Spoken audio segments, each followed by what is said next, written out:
Good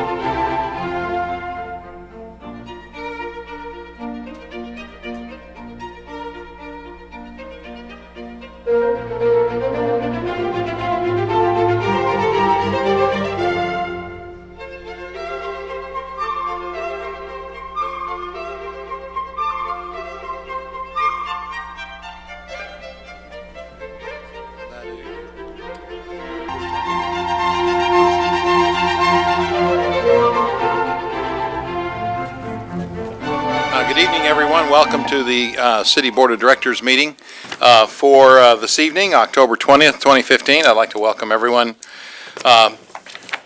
who is in the audience. Thank you for being here tonight as we do the city's business. At this time, Madam Clerk, if you would, please read the roll. Director Hendricks. Present. Director Richardson. Here. Director Webb. Here. Director Gazort. Here. Director Wright. Here. Director Wyrick. Here. Director Compuris.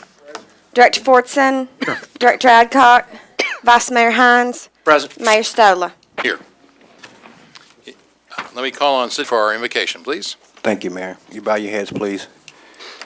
Dear Heavenly Father, we thank you for our wonderful, fair city, our wonderful citizens, those who are gathered here tonight.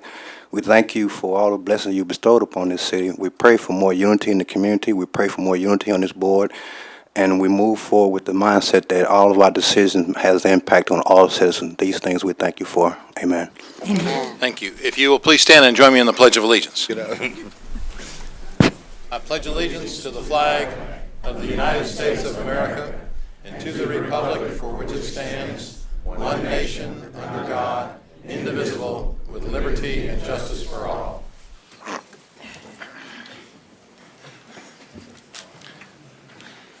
Thank you. We have a couple of presentations this evening, and we'll begin our meeting. Those presentations. The first one is by our Little Rock Fire Department concerning our Citizens Fire Academy.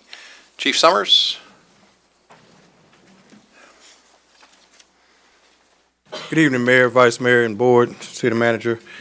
This is our 6th edition of the Citizens Fire Academy, and where our citizens come in and they learn all the aspects of the fire department, from what we do on a day-to-day basis to actually doing hands-on. So at this time, I would just like to call up a couple of individuals from the class. Ms. Muhammad, you two gentlemen, y'all come up for a moment and talk a little bit about your experiences with the Fire Academy. Hey, good evening, Mayor and honorable board members. I tell you what, you should be very proud of the Little Rock Fire Department. They did a tremendous job of informing us, and I almost felt like I was a fireman at my age. We had a chance to do repelling from up, and that was quite. They fed us a real good meal, and they gave us about the bomb detection, and we actually had to try to simulate the fire truck, and I felt the pressure. I was thinking, so watch out for that bicycle, watch out for the cat. And I tell you what, it was very informative, hands-on. And the chief and the fire department did a fantastic job. I'm very honored, and it gave me more appreciation to how the firemen do to protect us from harm and from fire and other natural disasters. I'd like to say that also that I had the opportunity to go to another fire department Citizen Academy in Chester, Virginia. That's where I just come from, but I'm a native Arkansas. Came back home about 5 months ago. Little Rock Fire Department were more realistic and more realism than the one I was in before. So I had something to compare. They don't know that, but I'm telling you that it was real good. I enjoyed it, and I think they're doing a fantastic job. Who served better food?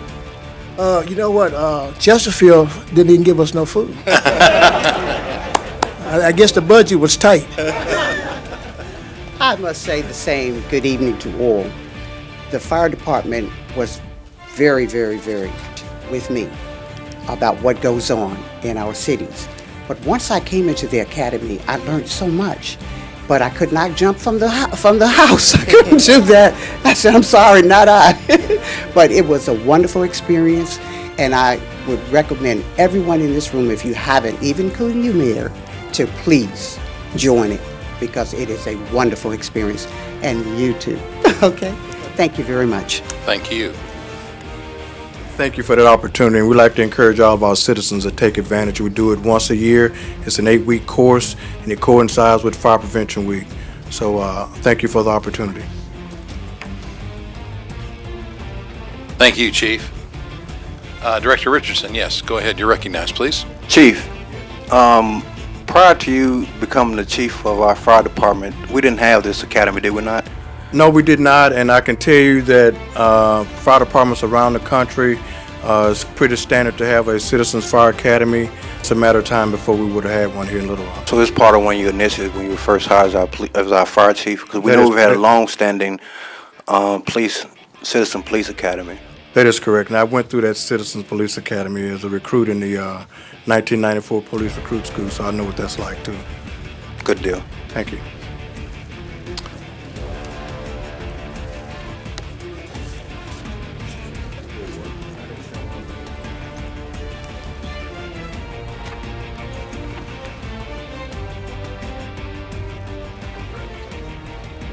I believe everybody kind of got caught up in the traffic.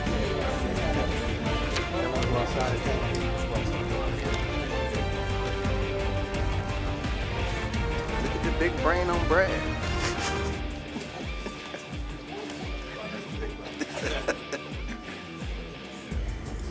Not the citizens. Where you going? Not the citizens. Look at the misdirection by Brad. Look at the misguidance by Brad.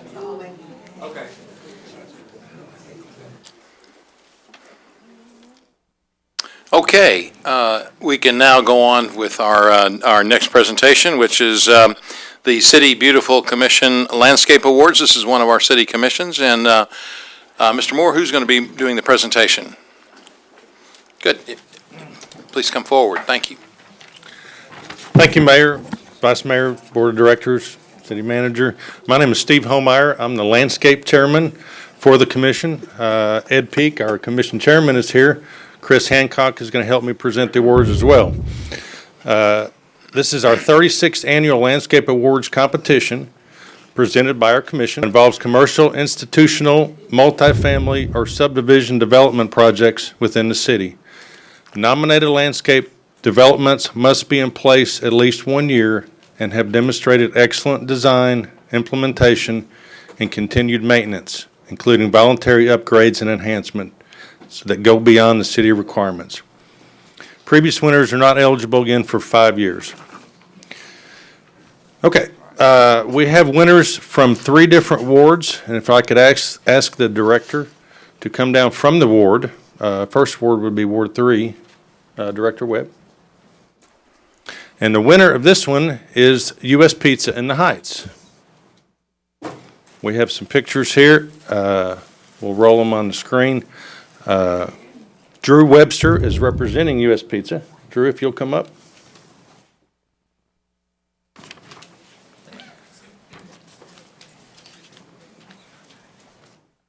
We have a plaque, we have a rose, we have a yard sign here, put out at your place of business.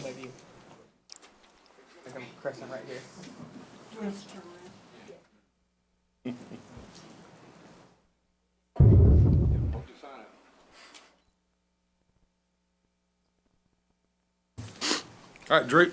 Congratulations Drew, to if U.S. I- Pizza. If I could get you to say a couple Great words, job on Drew. that building. I just want to thank everybody here on behalf of our 305 employees for showing this award. We were very happy to take that old gas station down and build it into something beautiful that we're very proud of, and the city seems to be very proud of it too. So thank you all. Thank you.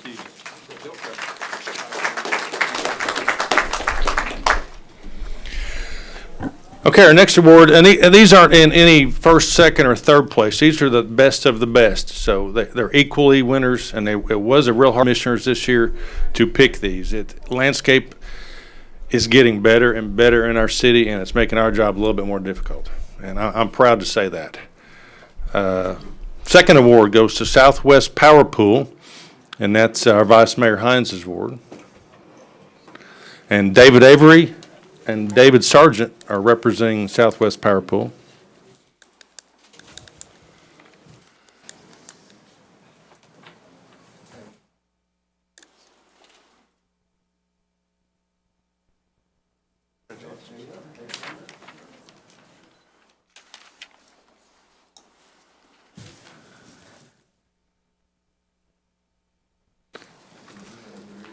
David, if y'all want to say something or both say something.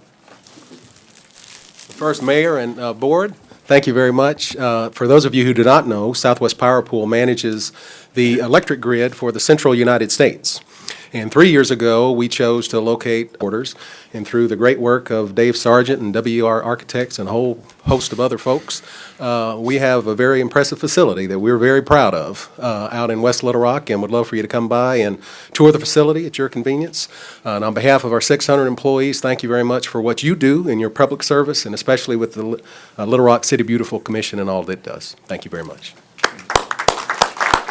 I'd just like to say, although I like to think I'm a landscape architect, DCI, Development Consultants Inc., was the landscape architect on the job, and they did a great job. They just couldn't be here tonight. Thank you. Thank you. Okay, the last one for the evening. On our program, it says Director Richardson, and that's a typo. Sorry, Director.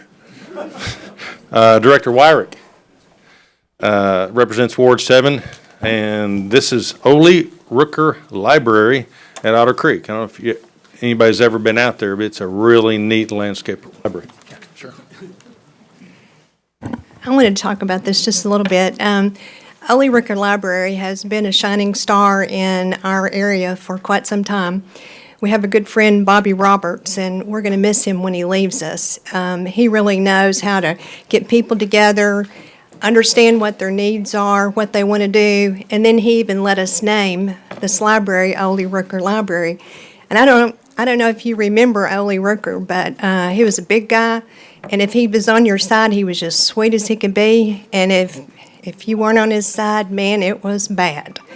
But he had a real interest and a heart for Southwest Little Rock, and one of the things that he continued to say is we need to add things for our children, and this library fit that purpose. And so that's the reason why that we all agreed to name it Ole Rooker Library. So it's really been a good thing for us. And Bobby Roberts, I can't say enough about you.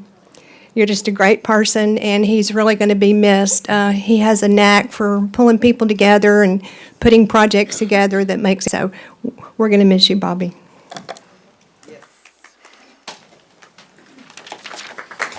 Okay, representing Ole Rooker Library is Bobby Roberts and Cindy Barron Harris. Get the flowers,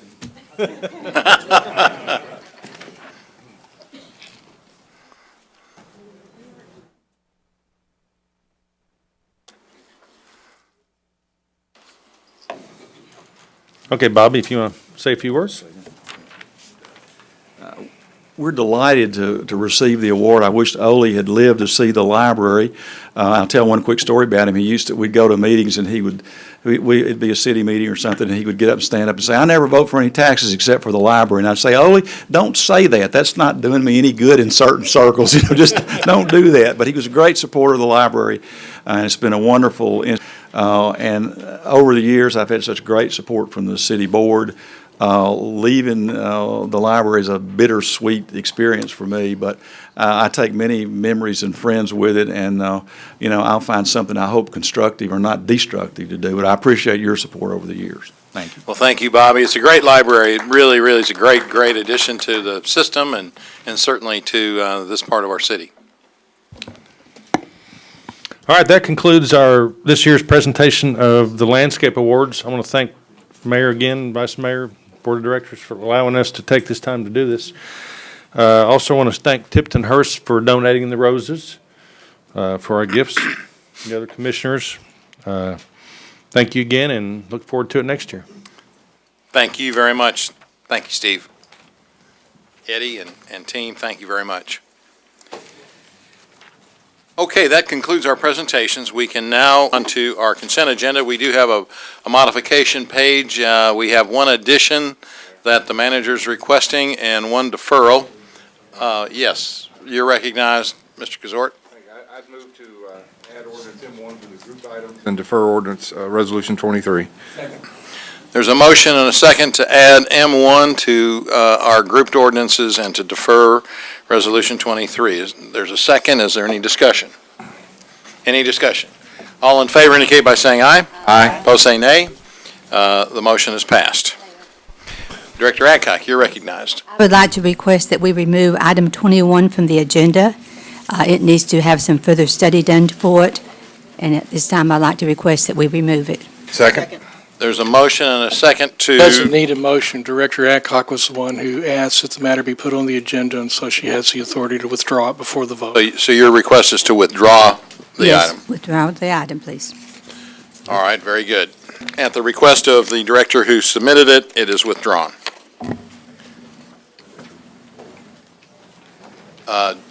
Director Hendricks, you're recognized, please. We said the ordinance, but what ordinance are we talking about? Give me a subject. 21. Item 21. 21.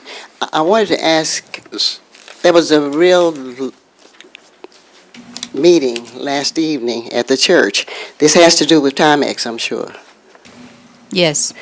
I wanted to know, and was Attorney Walker notified that we are pulling this, or the residents, because we had about Well, at least... it's the prerogative of the director who submits an ordinance if they don't Or wish do to I need move to it ask forward. her, did she notify each of those? We had at least 25 people at Mayor, the I will meeting. answer that. I notified Mr. Ledbetter. You did what? Notified Mr. Ledbetter. Co-counsel. She said she notified his co-counsel, or Mr. Sam Ledbetter. Okay, thank you. Okay, Director Richardson, you're recognized, please. Thank you, Mayor. Just a point of clarification, Tom. If a director adds ordinance like this, said director can unilaterally pull it. At any time prior to the final vote. Repeat that again? At any time prior to the final vote. Okay, so for clarification for those folks, I see a lot of folks who may be here for that item, that those are here for Timex. We're not going to take it up tonight, so you may not want to stay through this vigorous, enjoyable, fun-filled meeting. Those of you for that item, you may want to depart right now. It is withdrawn, and if it ever gets put back on the agenda, there'll be notice given to that effect. I have one more comment.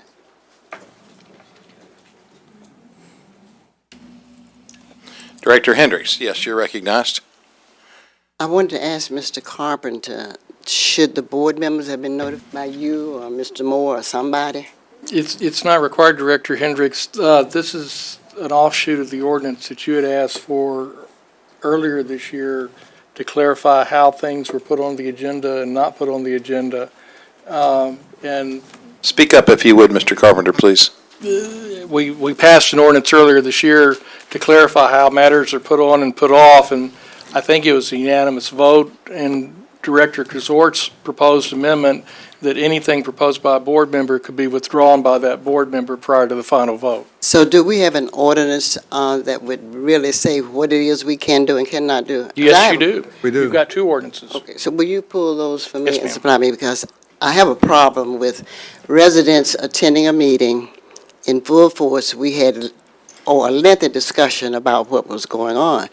And it seems to me that something's going on. And I think that it just needs to stop. You know, sometimes we have to take stuff up in court. Thank you. Well, just not to belabor the point, but Director Hendricks, I think the consequence of the two ordinances that we have codifying various policies was really motivated by some of your concerns that have been addressed earlier.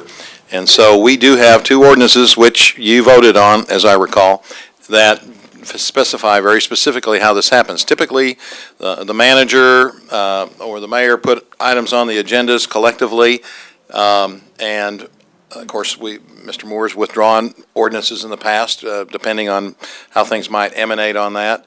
And if any of us want to put anything on the agenda, we have the authority to do that. That happens occasionally. But according to our ordinances, if a director wishes to withdraw that for whatever reason, they can do so. So, It's just Director Richardson, yes. Just another point of clarification, I think this ordinance directly emanated from me trying to get an item added to the agenda, and I think that I wasn't successful that night, and I think you brought back concerns about how we bring issues to the board and add issues to the agenda, and I think you crafted the ordinance, and I think Brad made an amendment to that ordinance. So this is the ordinance that emanated from me trying to get something added one night, and I think based on your frustration with us not getting it added, I think you came back with an ordinance to set up procedure how we get things added to the agenda.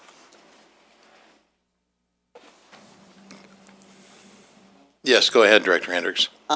Thanks, Director Richardson, for your comment, but my concern goes deeper than this, and I know it may not be appropriate, but what I would say to the residents that attended that meeting in East End, and I'm looking at Peaches and just a lot of people out here, I think they know what my qualm is as to that's it.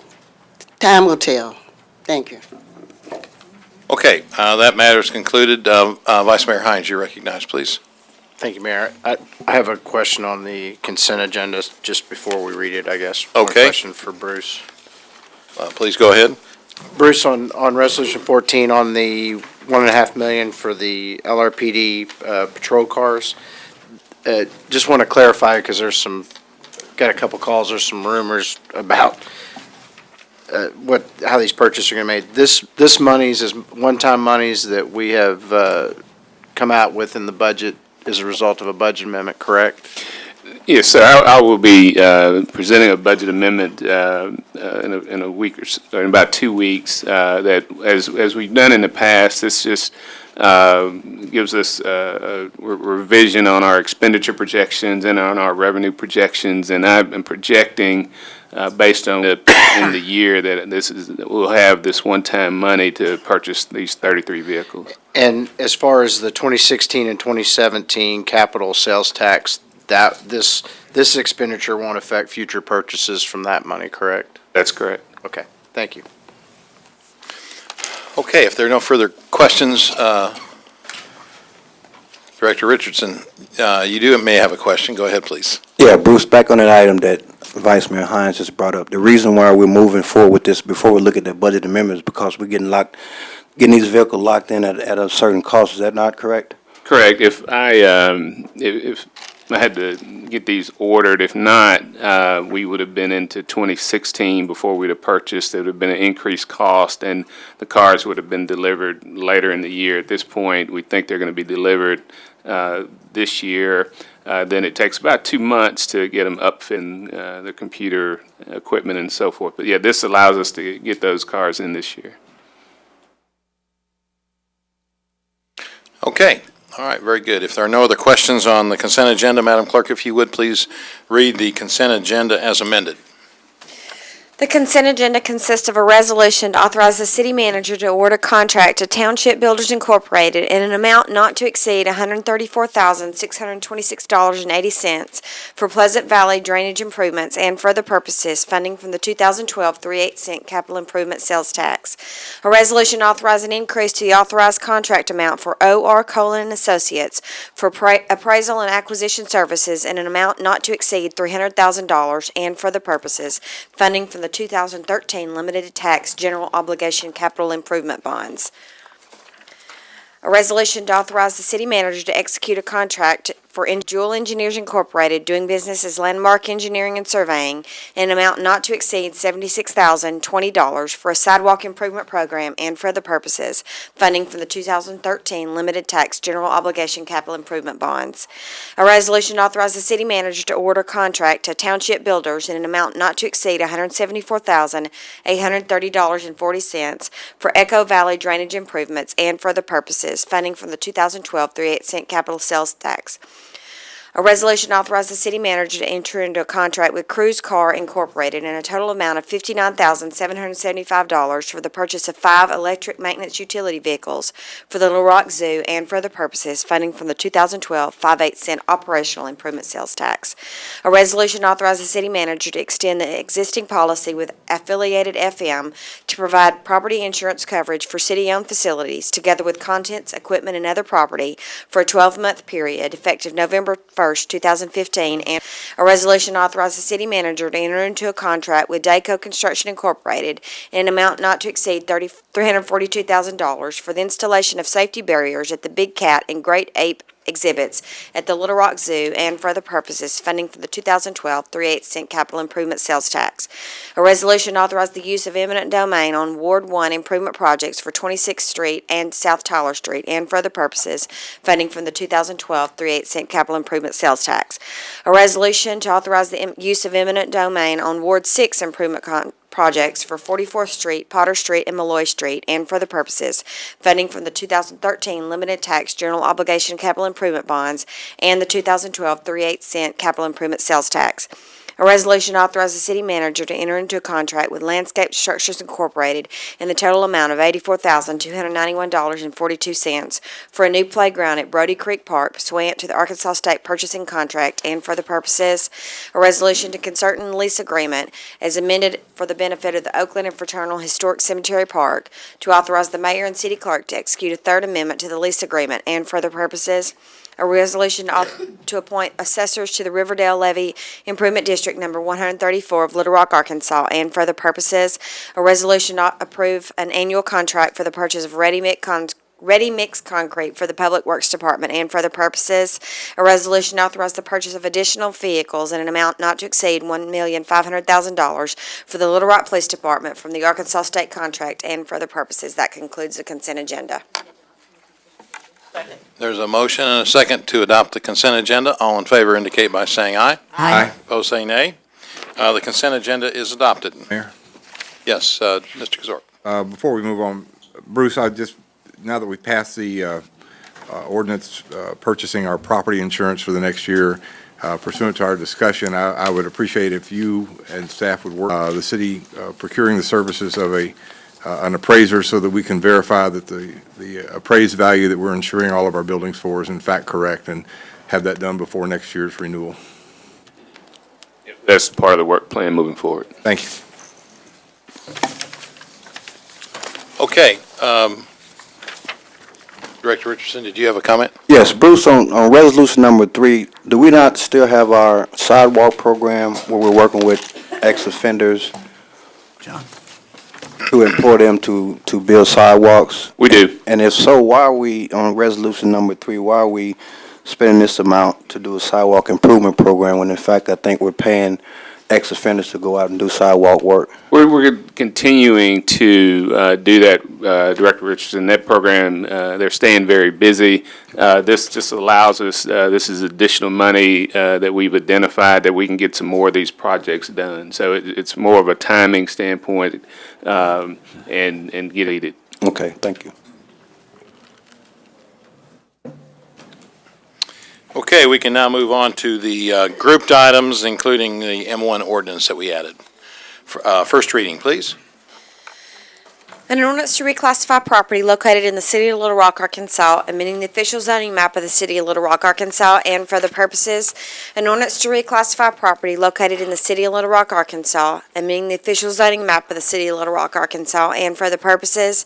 An ordinance to dispense with competitive bids due to an exceptional situation to award an agreement with Optiv Security Incorporated for security awareness training for city employees in the amount of $32,500 to declare an emergency and for the purposes. An ordinance to provide for the issuance and sale of a series of library construction and refunding bonds for the purpose of funding, acquisition, construction, and equipping of library capital improvement projects. Outstanding series of library construction and improvement bonds, pledging library tax revenues and special tax collections sufficient to pay the principal of and interest on the bonds, authorizing the accomplishment of the projects, approving an official statement, prescribing other matters relating thereto, to declare an emergency and for other purposes. An ordinance to dispense with competitive bids and authorize the purchase of $25,000 in various communicable diseases vaccines pursuant to arrangements made by the United States government to declare an emergency and for the purposes. First reading. There's a motion and a second to suspend the rules and place these ordinances on second reading. All in favor indicate by saying aye. Aye. Opposed, saying nay. Second reading, please. An ordinance to reclassify property located in the city of Little Rock, Arkansas, An ordinance to reclassify property located in the city of Little Rock, Arkansas. An ordinance to dispense with competitive bids due to an exceptional situation with Optiv Security Incorporated for security awareness training for city employees in the amount of $32,500 to declare an emergency. An ordinance to provide for the issuance and sale of a series of library construction and refunding bonds for the purpose of funding acquisition, construction, and equipping of library capital improvement projects, refunding one or more outstanding series of library construction improvement bonds, pledging library tax revenues and special tax collections sufficient to pay the principal of and interest on the bonds, authorizing the accomplishment of the projects, approving an official statement, prescribing other matters relating thereto to declare an emergency, an ordinance to dispense with competitive bids and to authorize the purchase of $25,000 in various communicable disease vaccines pursuant to arrangements made by the United States government to declare an emergency. Second reading. Move to suspend the rules and place on third and final reading. Second. There's a motion and a second to suspend the rules and place these ordinances on third and final reading. All in favor indicate by saying aye. Aye. Third and final reading, please. An ordinance to reclassify property located in the city of Little Rock, Arkansas. An ordinance to reclassify property located in the city of Little Rock, Arkansas. An ordinance to dispense with competitive bids due to an exceptional situation to award an agreement with Optiv Security Incorporated for security awareness training for city employees in the amount of $32,500 to declare an emergency. An ordinance to provide for the issuance and sale of a series of library construction and refunding bonds for the purchase of funding, acquisition, construction, and equipping of library capital improvement projects, refunding one or more outstanding series of library construction improvement bonds, pledging library tax revenues and special tax collections sufficient to pay the principal of and interest on the bonds, authorizing the accomplishments of the projects, approving an official statement, prescribing other matters relating thereto to declare an emergency, an ordinance to dispense with competitive bids and to authorize the purchase of $25,000 in various communicable disease pursuant to arrangements made by the United States government to declare an emergency. Third and final reading. Okay, we've had the three readings of these ordinances. I see no one wanting to ask any questions about them, so all in favor of the passage of the ordinances indicate by saying aye. Aye. Opposed, say nay. The ordinance have passed, and on the emergency clause on item 17, all in favor of the emergency clause indicate by saying aye. Aye. Opposed, say nay. The emergency clause is also passed, and the emergency clause on item 18, all in favor of the emergency clause indicate by saying aye. Aye. Opposed, say nay. That emergency clause is also passed. And finally, on ordinance M1, on the emergency clause, all in favor indicate by saying aye. Aye. Opposed, say nay. That emergency clause is also passed. Okay. We can now move on to item 19, which is to change the name of Confederate Boulevard to Springer Boulevard and for other purposes. Madam Clerk, go ahead. I read it, but I think you probably need to read it, so please do so. An ordinance to change the name of Confederate Boulevard to Springer Boulevard and for the purposes, first reading. Well, okay. I have several cards. Don't we need to suspend the rules? It's a resolution. I've got, it looks like I have approximately 6 in favor and 6 opposed, so we'll just alternate these. The first card I have is from Gloria Springer. Ms. Springer?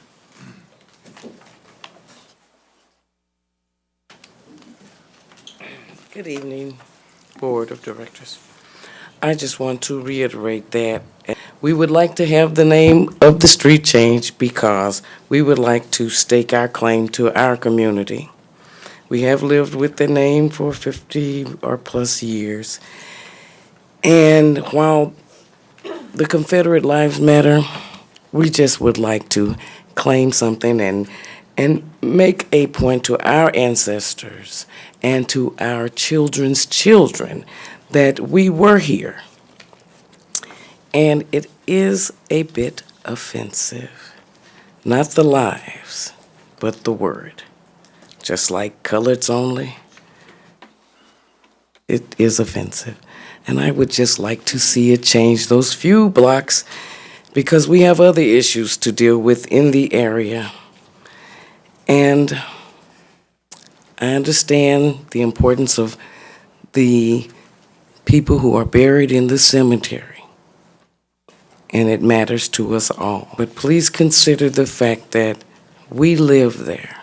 I drive down that street 6 or 7 times a day, and it's where we live. It's where our children go to school. It's where we shop at one of the ugliest Kroger stores in Little Rock.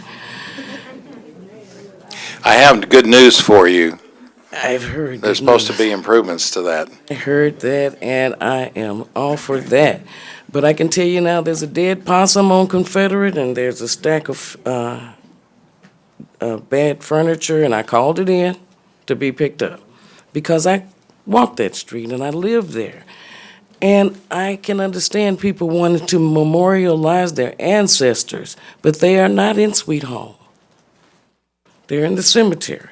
I understand they have a monument at the state capitol. We don't have monuments. Horace Mann was our monument. It's a junior high or something now, and I went there. But Central wasn't our school. And we'd like to start claiming places of our own in our own community. My mother's 91. My aunt is 99. She lives right next door to him. We just like to stake a claim like your ancestors did when they landed at Plymouth Rock. So just consider that we have a history, and our children need to know that we have a history. Thank you. Thank you, Ms. Springer. The next card I have is from Robert Edwards. He's here, but I think he went to the men's room. I think he thought it was going to be a little bit longer than. Okay, Randall Freeman. Hello, Mayor. I'm not a speaker at all. I'm here because this is something that I care about. Microphone up just a bit. Thank you. As a tax-paying citizen of this city and state, I request that you stop squandering my tax dollars on this historical ignorance. The idea that the Confederacy was some evil Southland built on keeping black people in slavery is ridiculous. Upwards of 90% of the South was non-slave holding, and that includes my great-great-grandfather, who was a Confederate soldier. The idea they were fighting to defend slavery offends me. They were fighting because their homes were invaded. The City of Little Rock's slogan is "Everything goes better with a Southern accent." Well, the South is historically linked to the Confederacy, and there's nothing anybody can do about that. You can't take away our accents, our foods, our culture. We are just different. Here is something you should be working on, though. Little Rock is a wonderful city, but according to the Little Rock Police Department this year, there have been 28 reported homicides. Those were black committed.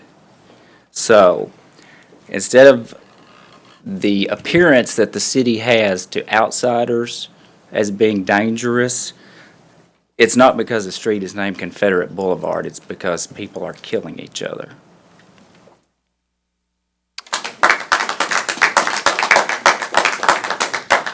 Next card I have is from Anika Whitfield.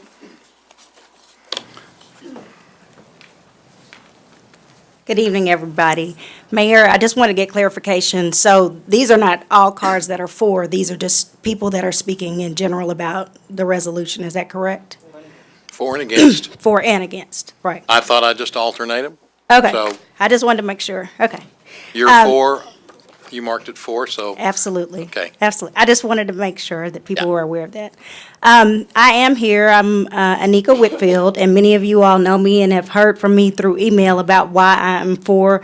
And unfortunately, the city of Little Rock continues to show us through a lot of people and their animosity about having the street name changed, often people who don't live anywhere near Confederate Boulevard, that there needs to not be a change. But it is very offensive to a lot of people that reside in that neighborhood and community and have for years.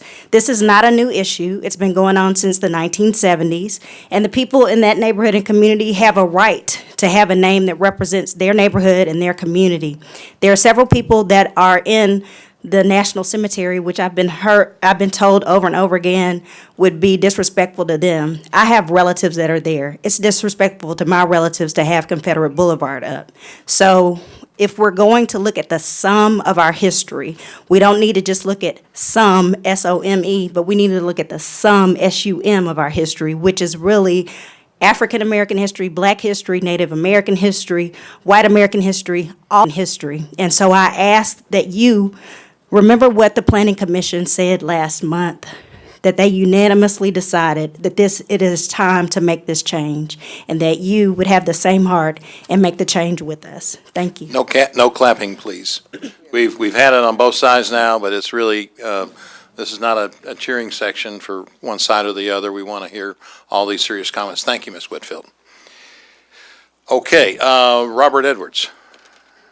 Is Mr. Edwards here yet? Ms. Tatum, Kay Tatum.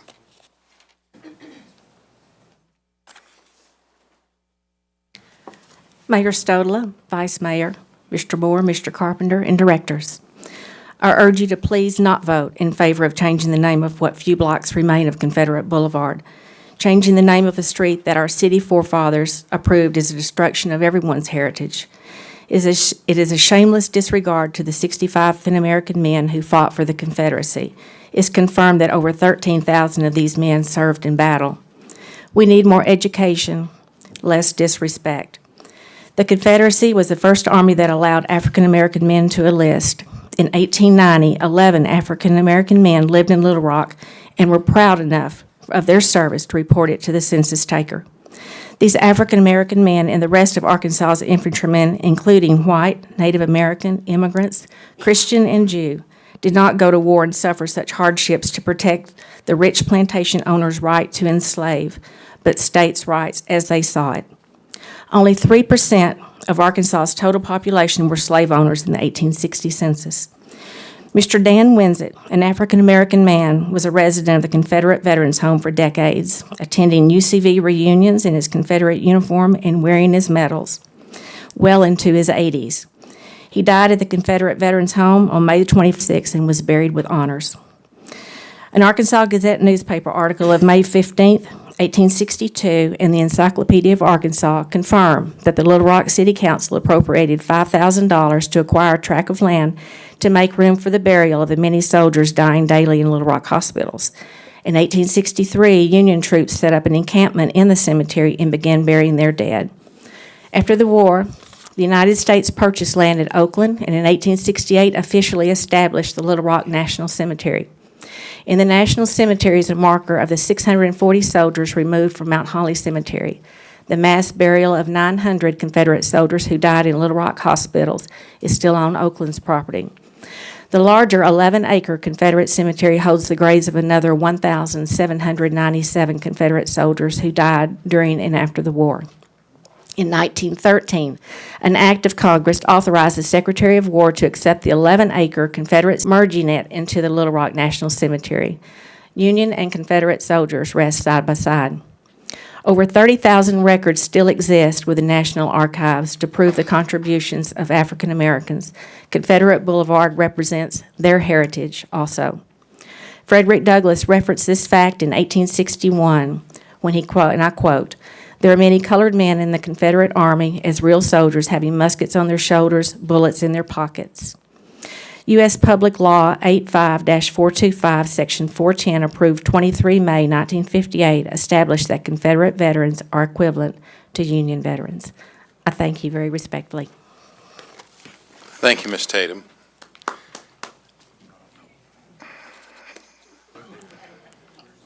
I wasn't here. Okay, Betsy Mowry, please.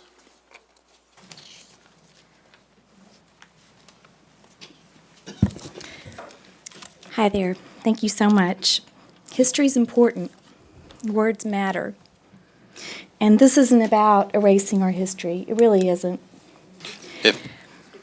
Words can be used to divide and to hurt, or they can be used to lift up and build.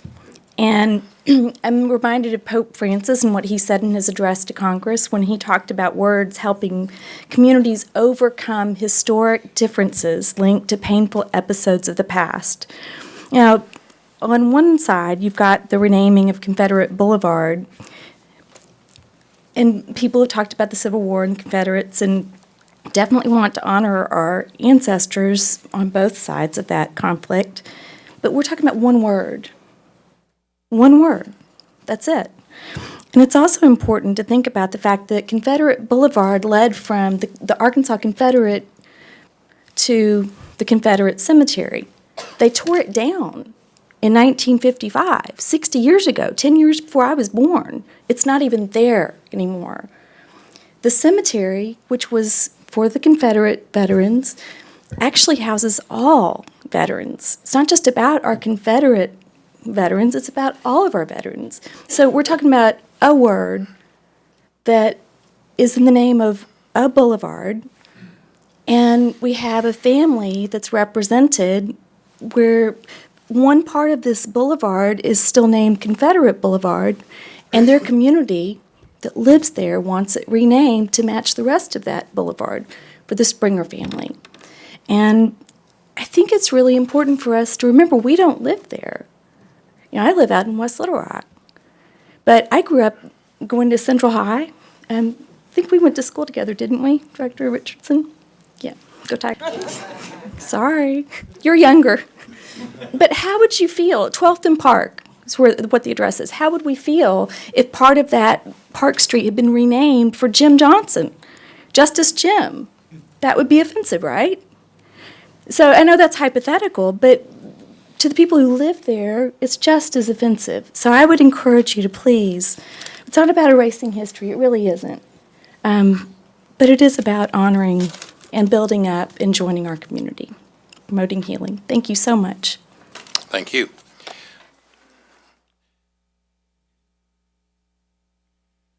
Daniel Hopwood.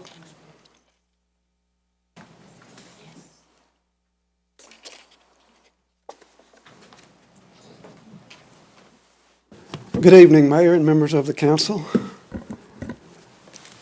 Big Mama, The Old Black Pot. It's a great cookbook, but I didn't come here to cook. There's one paragraph in this book that was very important to me. While poring through old letters, photographs, journals, diaries, etc., chatting across fences with farmers, and sitting on porches listening to stories about hard times, we came to a couple of rather profound conclusions. The second was, an old black pot can't be beat when you want something good to eat. The first was, the rural South has a proud heritage that must not be tucked away and forgotten. I would add, it's not only the rural South, but the entire South as a whole. Yes, we have a proud heritage. I'm a Southern, I'm an unreconstructed Confederate. Even though my great-great-grandfather fought in the Civil War, he died in a prison camp, and I cannot even verify which side he fought on. I hate slavery, I love truth, and yet people who have had every advantage in education will not take the time to buy a book and read some history. I want to tell you why the War for Southern Independence was fought. I want to tell you about Fort Sumter. I want to tell you about secession. I want you to know Abraham Lincoln was a white supremacist and believed in apartheid, and I have quotes to back that up. I want to tell you about the flag that flew on slave vessels. I want to tell you about the blacks who were slave owners. I want you to hear the words of ex-slaves. I would like to tell you how the Yankees treated some of the people who they so-called liberated. I would like to tell you about Nelson Winbush, the Black Confederate. I would like to tell you why I love the Old South, of the many things that make it unique, maybe the best culture that the world has ever known. But first, I would like to read a speech. Mississippi, February 11th, 1890. An appropriation for a monument to the Confederate dead was being considered. A delegate had just spoken against the bill when John F. Harris, a delegate from Washington County, rose to speak. Mr. Speaker, I have arisen here in my place to offer a few words to the bill. I have come from a sick bed. Perhaps it was not prudent for me to come. But, sir, I could not rest quietly in my room without contributing a few remarks of my own. I was sorry to hear the speech of the young gentleman from Marshall County. I am sorry that any son of a soldier should go on record as opposed to the erection of a monument in honor of the brave dead. And, sir, I am convinced that had he seen what I saw at Seven Pines, and in the 7 days fighting around Richmond, the mangled forms of those who fought for their country and for their country's honor, he would not have made that speech. When the news came that the South had been invaded, those men went forth to fight for what they believed, and they made no request for monuments, but they died, and their virtues should be remembered. Sir, I went with them. I, too, wore the gray, the same color my master wore. We stayed 4 long years, and if that war had gone on till now, I would have been there yet. I want to honor these brave men who died for their convictions. When my mother died, I was a boy. Who, sir, then acted the part of mother to the orphan slave boy, but my old missus? Were she living now, or could speak to me from those realms where are gathered the sainted dead, she would tell me to vote for this bill. And, sir, I shall vote for it. I want it known to all the world that my vote is given in favor of the bill to erect a monument in honor of the Confederate dead. When the applause died down, the measure passed overwhelmingly, and every Negro member voted aye. I would like to tell you my own feelings and some other people's feelings of who we honor. We honor the men who fought for liberty and freedom and self-government and independence. We honor the brave men who fought and died by the hundreds of thousands to preserve their homes and families. We honor the loving wives whose husbands never returned. We honor the mothers who mourn for their slain sons. We honor the children who have no father. We honor the many who had arms and legs amputated. We honor the many who were wounded by bullets and shrapnel and swords and bayonets. Black Confederates such as Louis Napoleon Nelson, who at age 14 fought at Shiloh and also served as chaplain. We honor the 70-year-old men who did their best to fill the thinning ranks. We honor George Lambkin, an 11-year-old soldier wounded on the front line at Shiloh. We honor the black slaves who stayed at home when virtually all the white men were gone, and raised food, made shoes, clothing, ropes, bullets, and other necessities, and forwarded them to the soldiers.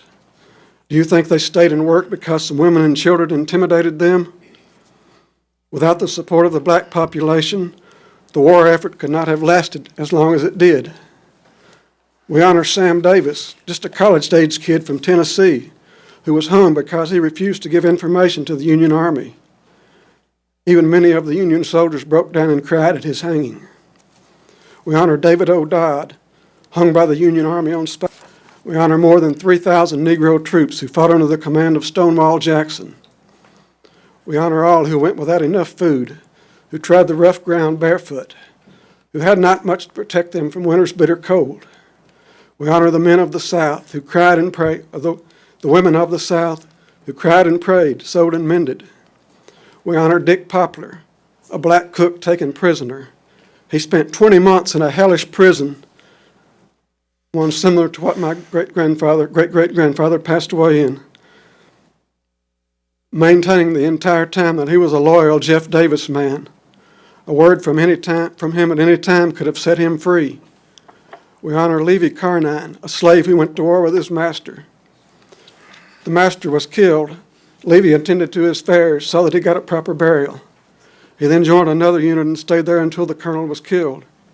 He buried the colonel and marked his grave. He then returned to the Pelican Ranch he first served. After Vicksburg fell, communication from families in northwest Louisiana was cut off. Levi collected what federal money the boys in his unit could come up with, along with their letters, Mr. Hopwood, I've been very liberal with you about the time you're taking, and I do truly appreciate the history that you're reciting, but if you would kind of come back to the boulevard, please, and close. Okay, he deserted to the Union, and he delivered all the money and the letters to the families.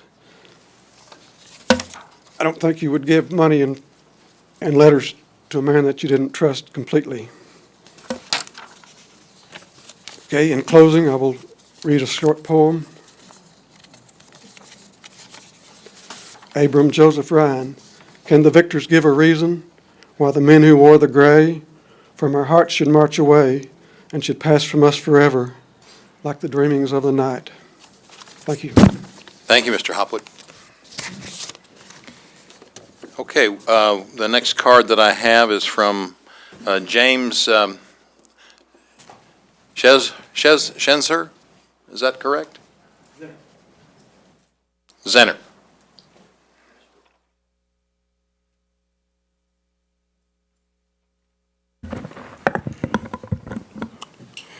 Good evening. My name is James Zinner, and I'm speaking on behalf of Little Rock Collective Liberation, a growing group of residents working to build multiracial movements in our community and unite our city.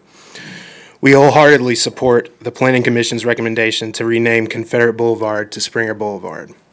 The Springer family's impact on the city of Little Rock, and especially the neighborhoods surrounding the street, has been huge, as some have told you already. Dr. Whitfield and other community leaders followed the process to the letter with a majority of support from business owners and residents on the street. The Commission's recommendation. We strongly disagree with the notion that the name change would be erasing history. The history of the Civil War is well preserved in books, museums, and folk stories all over the country. Renaming the street does nothing to erase that. When we choose to name streets, the purpose is not to record history, but rather to make a decision about which parts of our history that we lift up and celebrate. These decisions set the tone for how residents interact with each other and how others perceive us. We believe that Springer family's name and their story should be honored for their contributions in making our community better. We cannot pretend to know, or I cannot pretend to know, any individual's reasons for fighting the Civil War. However, when looking at the causes for why the politicians governing the southern states chose to secede and establish a confederacy, their own words explicitly and unequivocally link the act of secession with the inhuman institution of slavery. Here are some examples. From the Declaration of Secession in Mississippi, 1861. Our position is thoroughly identified with the institution of slavery, the greatest material interest of the world. A blow against slavery is a blow against commerce and a blow against civilization. From Governor Henry Massey Rector at the Arkansas Secession Convention in 1861. The extension of slavery is a vital point of the whole controversy between the North and the South.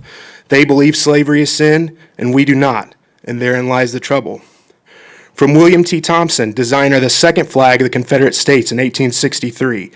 As a people, we are fighting to maintain the heaven-ordained supremacy of the white man over the inferior colored race. Is this the legacy that we wish to celebrate? When we talk about our Southern heritage, we must expand that narrative to include more than just the Confederacy. The Springer family and millions of other descendants of enslaved people have fought hard for the rights to live, vote, own land, and be recognized as equal. Struggle and their sacrifices are part of our heritage too, and they deserve recognition.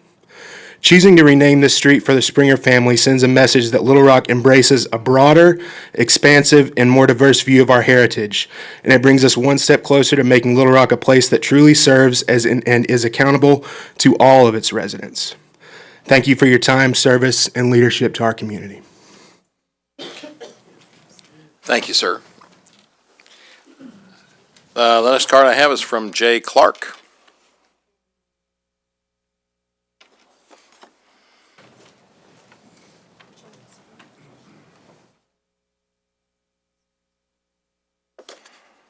Good evening. I don't believe I can top what the man sitting next to me just said, but I am against renaming the boulevard. Springer Boulevard. If you'll bring that microphone just a little closer to you, thank you. Springer Boulevard already have a street. The Confederate, and they rightly deserve one. Part of Confederate Boulevard was given to the Springer family a number of years ago. So they have a street in their honor, and I want everybody to understand that. The second thing that I want to say is that I've been watching the news over the past few months, and I've seen the attacks that have been going on against the South and the symbols of the South, and I find it horrible. I really do. A board just like this, not too many miles from here in a town called Memphis, Tennessee, voted, the city council, just like y'all, voted to destroy the monument to one of the greatest soldiers that ever lived. Robert E. Lee said this, one of the greatest soldiers that ever lived, Nathan Bedford Forrest. And his wife are buried underneath that monument. The city council voted to dig them up. And I'm not sure what they're going to do with their bones, but I guess throw them in the river's still on the table because nobody said. So I'm just, it's angered me a lot, and I've never done anything like this in my life. I don't want Confederate Boulevard changed. The Springer family has their street, and I don't think that Confederate Boulevard should be changed, especially changed to Springer when they already have their street. But anyway, that's all I have to say. Thank you. Thank you, Mr. Clark. The next card I have is from Horace Springer.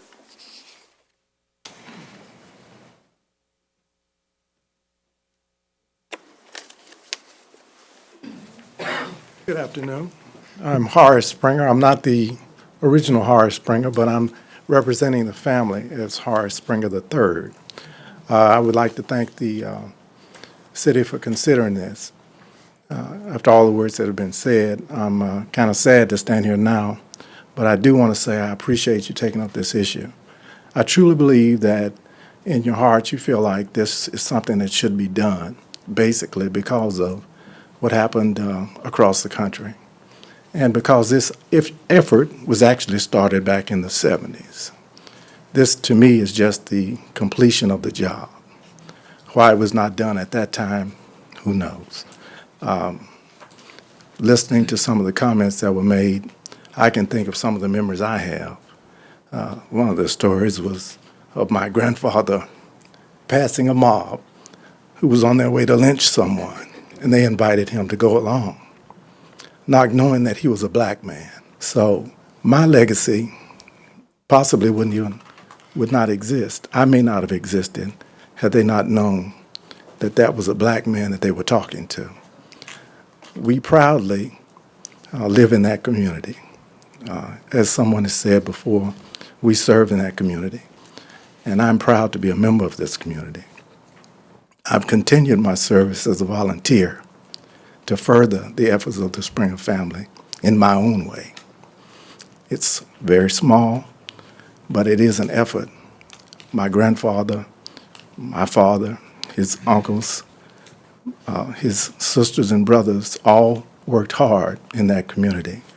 They did a good job. They raised their families, and they tried to provide an example for people like myself and my sisters and brothers to carry that legacy on, which we try to do. I have nothing against the Confederacy. I never thought much about Confederate Boulevard being on the street sign right outside my window, but I was very proud when I drove to work and saw the signs on the estate changed. I will continue to be proud. I made the mistake of saying earlier this year that our family would continue no matter what. I didn't want to offend Miss Whitfield, but I truly felt like our family and our legacy was bigger than the street sign. But I think that honoring the family in this way is kind of indicative of the person that this whole thing was started for, or the person that was brought up for, Dr. Worthy Springer. True hero. But he would not let the family take credit for something they had not done, and something that he had not done. Our grandfather had the courage to move to that community and then to encourage other people to come and live there as well. That had to be tough. It's probably just as hard as it was for these people that have come up today and talked about the Confederacy, how hard it is for them to see this name changed. But I doubt that my grandfather would be happy to see that anger and that level of frustration. But I think it's time for a change. If I could sing, I would be singing, "A change is gonna come." But I cannot sing. But I can say, thank you. Thank you, Mr. Springer. The next card I have is from Sharon Welch Blair.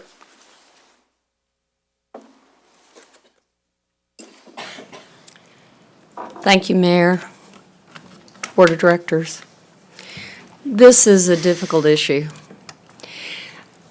My concern tonight is not so much with the Confederacy or not with the Confederacy.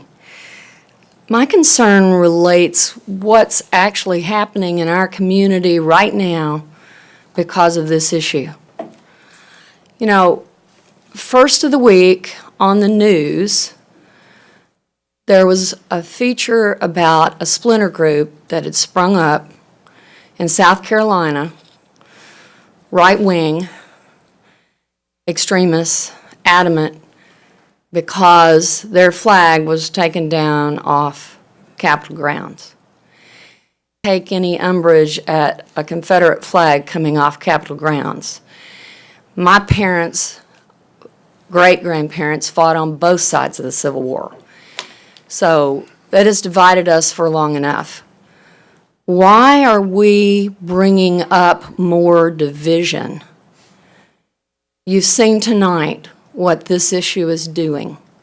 This is 4 blocks where Confederate dead were honored by men and women just like yourselves over 100 years ago who made a decision that it's important that we honor sacrifice, not the Civil War, not Confederates, but sacrifice. Not only do I feel that the decision that may come about as a result of this could create that we currently don't have, because while we don't have perfect race relations, I feel like overall Little Rock has a good working relationship between the races. We work together to get things done. City Hall works together to get things done, black and white, male and female. Pope Francis, as somebody just mentioned, has only been gone for maybe less than 2 weeks. And the first thing he did was start taking down walls that were separating people and starting conversations. What conversations is this starting? I don't hear good conversations. I've talked to a lot of people about this. There are a lot of angry people. You've seen the emotion here tonight. I see this issue as a splintering of what we're trying to achieve, not a healing. We don't have that kind of reputation in Little Rock. I would hope that we wouldn't have one. You all have to be wise beyond the winds of the political persuasion of the day. And I'm asking you all to think deeply about the division that this is going to create, right or wrong. First of all, we still honor sacrifice among veterans. We expect men and now women to go to war and support their flag. The decision that may come out of this is not just disrespectful, it's dangerous. Because now, when we all stand here with brown skin, speaking English with a Spanish accent, and the political winds of the day say, well, let's change the name on Dr. Martin Luther King Boulevard, what kind of feelings, what kind of animosity is that going to bring? Are we bringing people together, or are we creating divisions? I live closer to Confederate Boulevard than any of you, I'm sure. What does 4 or 5 blocks of Confederate Boulevard mean to any of us, except honoring of decisions and sacrifices that people made, both the city board and people of honor? I'm asking you all to think very long and hard about the divisions that are being created and the statements that this is making to those who are already feeling disenfranchised. Thank you. Thank you, Miss Welch Blair. The next card I have is from Joy Springer.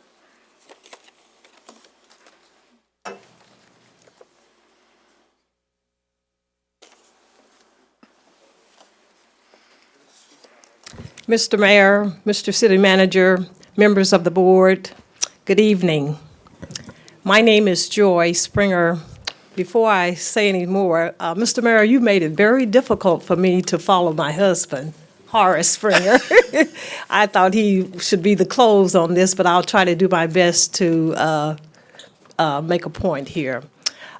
I stand before you in some changing, and I would like for members of the audience, if you will, to stand as well, those of you who are in support.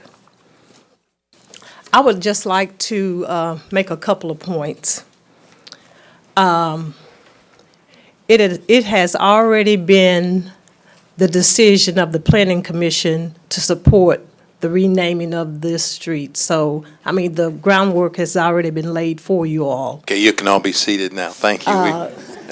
In addition, I think I heard you all say earlier this evening that you have a process that you follow in order to do the business of the city. Well, it has already been said that that process has been followed, and the Planning Commission confirmed that and indicated that that process had been followed.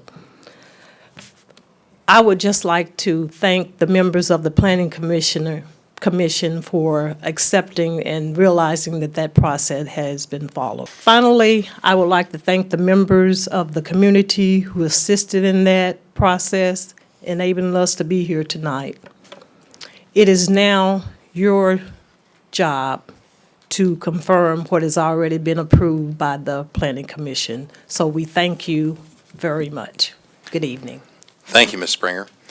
The next card I have is last call for Mr. Robert Edwards. I guess somebody filled it out for him. Can I speak to my cousin? Yes, if you'll come in and identify yourself, please. My name is Alexander Wilson from Mountain Home, Arkansas. And this is just very briefly. I didn't have anything prepared. But one thing that bothers me, I am retired military. I'm retired, and I reside in the state of Arkansas, where I graduated here in Little Rock. And one thing that bothers me about all of the things that are going on in the country, when we start losing everything Confederate, it's giving credibility to something that is wrong. People believe when you get rid of the monuments that Nathan Bedford Forrest was bad. People believe when you get rid of Robert E. Lee Day that Robert E. Lee was bad. When you get rid of Confederate Boulevard, they believe the Confederate States of America was bad, and that everybody that fought for the Confederacy was bad. Robert and I had 8 shared great-great-grandfathers who fought for the Confederacy. None of them owned a single slave. Only 95 to 90%, or rather, let me correct that, 5 to 10% of the population of the South owned slaves. Our ancestors were very poor farmers, and they didn't fight for someone who owned slaves. It deplores me to think that anyone would think that. And as we continue getting rid of all of the things Confederate, I see the entire country giving credence to those thoughts to my grandchildren and their grandchildren, that those things were bad. And they're telling me that my great-great-grandfather was bad. My great-great-grandfather that died Camp Chase, Ohio, was bad. They're real people. They're not movies. They were real people. And they're my blood, and I love them, and they are Confederate. And I speak for the dead that lie there in that cemetery who wore Confederate gray. Leave their road alone. Thank you. Thank you, Mr. Wilson. That concludes the cards that I have. I'll now turn to our board members if they have any questions or comments. Director Richardson, you're recognized. Yes, Mayor. Move for the adoption of the resolution. There's a motion and a second to adopt the resolution. Madam Clerk, if you would read the roll, please.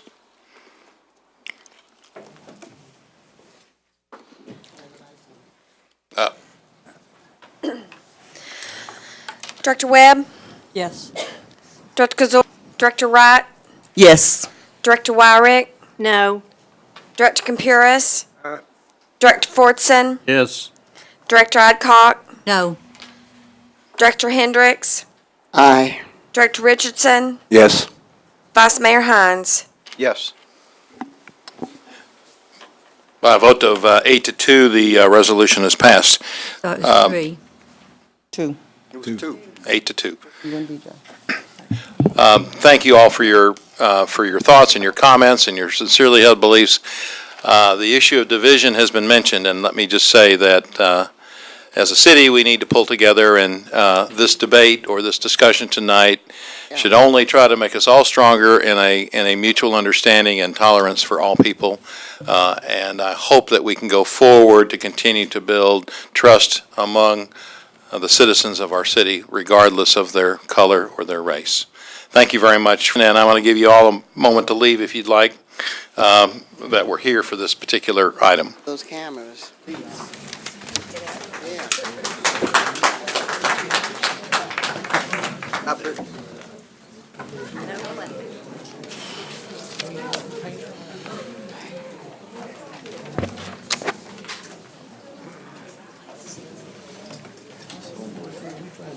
Bruce, they need to get those cameras out of the way.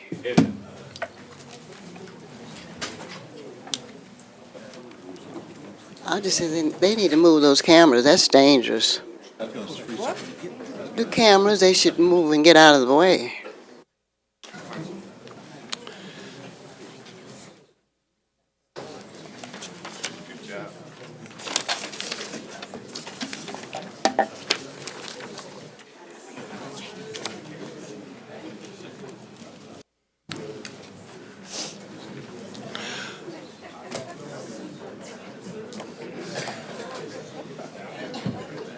Okay, we can now move forward to item 20. This is an ordinance that has been deferred on 2 previous occasions, on March 3rd and also on March 15th, or excuse me, September 15th. Madam Clerk, has this ordinance been read previously? Or do we need to go ahead and read this 3 times? I think we probably do, don't we? I don't remember. Okay, let me go ahead and ask for first reading of ordinance number 20, please. An ordinance to condemn a certain structure in the city of Little Rock, Arkansas as a structural fire and health hazard, providing for summary abatement procedures, directing the city manager to take such action as is necessary to raise and remove said structure, to declare an emergency and for the purposes. First reading. There's a motion, this ordinance on second reading. All in favor indicate by saying aye. Aye. Opposed, say nay. Second reading, please. An ordinance to condemn a certain structure in the city of Little Rock, Arkansas as a structural fire and health hazard, providing for summary abatement procedures, directing the city manager to take such action as is necessary to raise and remove said structure to declare an emergency. Second reading. Suspend the rules and place on third and final reading. There's a motion and a second to suspend the rules and place this ordinance on third and final reading. All in favor indicate by saying aye. Aye. Opposed, say nay. Third and final reading, please. An ordinance to condemn a certain structure in the city of Little Rock, Arkansas as a structural fire and health hazard, providing for summary abatement procedures, directing the city manager to take such action as is necessary to raise and remove said structure to declare an emergency. Third and final reading. Mayor.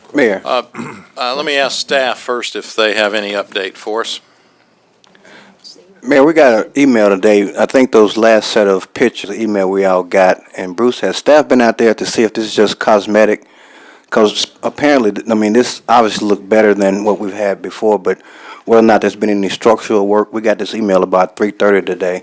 They look good. Those pictures did. They do look good, but whether or not it's just cosmetic, or whether or not there's been any structural work done. So are you saying that I have not seen that yet.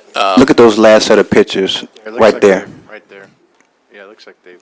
I see, yeah, the improvement to the rear of the. And on the side as well. My understanding, the roof has been repaired now, too. But we didn't have any pictures of the roof in the email we received today. So since the last time that we discussed this and there were issues that were brought to our attention about the roof, this has been added. Is that correct? Yes. Is that correct, staff? Mr. Brzezinski.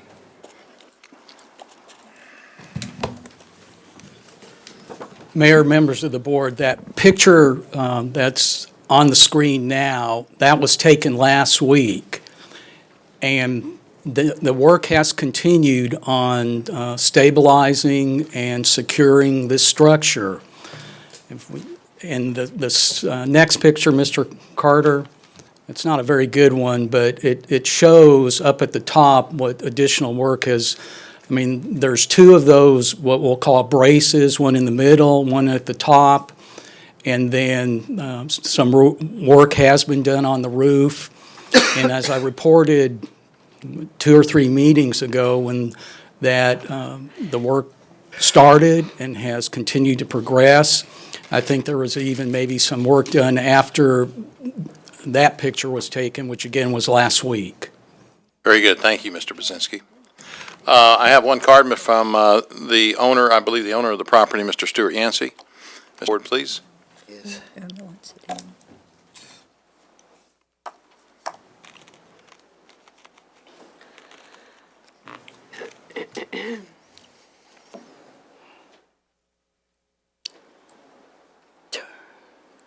Good evening, Board.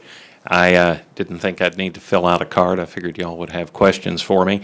I did send the email around, and those are the current pictures. They were taken yesterday and today. I also sent around a letter. I will read it. It's from Tommy Jameson, the city's preservation architect. It's dated yesterday. Dear Stuart, re 1924 South Commerce. I appreciate the opportunity for a follow-up tour today of your Commerce Street property. It is certainly looking solid with all the openings secured and the roof secured and braced. Although it is a temporary solution, it appears to me that it should hold the building secure and dry for the extended future. It is such a wonderful building, and there used to be so many like it in our downtown neighborhoods.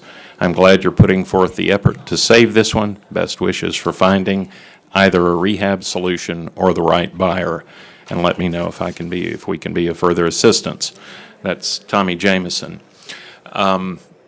Despite statements previously that there was no roof, there were, I think I sent you all photographs from Google Earth showing the roof. There was damage from straight line winds to the back of the building. That has been repaired. It's high and dry and tight. I think we can agree from both sides of the previous discussion that history is important. And I think there's I don't know what further issues there could be here, but I'm open. Are there any questions for Mr. Yancey? I have one. Mr. Yancey, are you actively looking to sell this property? I mean, give us a little bit of an idea what Yes. what your desire for the future of this building is, other than to board and secure it. I intended it to be my residence. That's when I first purchased it. I bought it from a gentleman, very nice fellow, but I knew that I needed to buy it from him when he said that he thought that he would rip out a wall and put in an overhead door so he could park his truck in it. It's a building that should be preserved. It's an integral part of this neighborhood. My goal now is either to hold it till funds are available to rehab it or to continue to offer it for sale. We've had it for sale for over 2 years. We've had many, many lookers. People are very interested in the property, but redoing a property like this is a labor of love, not a labor of profit. It's going to take someone with love and money to do it. We've had architects from one of the prominent firms here. We've had so many people who are interested in the building. At some point, somebody's going to have the money to do it. We're going to keep it high, dry, and looking good for the neighborhood in the meantime. There are far worse structures in the neighborhood that are not being asked to come down, so we'd like y'all to... Is it listed with a real estate agency? Tony Curtis has been spreading the word. It is not listed. We have had a sign on it which we took down for the work we're doing, and we're having a better sign made to go back up. It has also been offered through Craigslist, so... Well, oftentimes people have an unrealistic opinion of the value of their own property. Sir, you've brought this up before. If you would like to suggest a price or make me an offer at a lower price, that's fine. I'm necessarily doing that, but I guess it's on Craigslist. I can look it up, probably. You made a comment once before about how it was too high, so I assumed you knew what it was, but the property is for 4 parcels. The parcel it's on and 3 other parcels. So people know that they can make an offer, so I'm happy to entertain any reasonable offer. Okay, good. My goal is the preservation of the property, not a windfall. In the 2 years we've had a sign up and had it on Craigslist, there have been no offers. People are scared off by the amount of money it will take to fix it up. And, if I had an answer as to how long it will take to find the right buyer, I'd tell you I don't. If we can come up with the money, we will go ahead and do it ourselves because I do love the building. But in the meantime, we pledge to keep it high, dry, and tight. You're recognized, please. Yes, Stuart, you made reference to individual in your letter. What was that guy's name? Tim James? The letter you just read? Tommy Jameson. Tommy Jameson. He's Bruce, is that a department we have at the city? No, he's the architect who redid the Mosaic Templars building. He's for a the city. preservation architect. I know he made reference in his statement of the city's preservation staff person. I wanted to make sure, point of clarification, that nobody was... He doesn't work for the city. Right. I mean, he does work for the city, but he is not an employee of the city. But when you made reference to a letter, and you made reference to this, that was a city staff person that was supporting this, so I wanted to make sure... I said I meant he does work for the city, but thank you for clarifying that. No problem. And in your plan, initially you said you was trying to rehab this for your own primary residence, That was my intention originally. and you're trying to sell it now? Yes. Okay, Stuart. I made the mistake of marrying a woman from St. Louis. And you're in St. Louis? All right, thank you. We won't let her know you said that. Oh, she knows better. Director Hendricks, you're recognized, please. Thank you, Mr. Moore. I would like for Mr. Brzezinski to come to the mic. I have no questions for you. Good.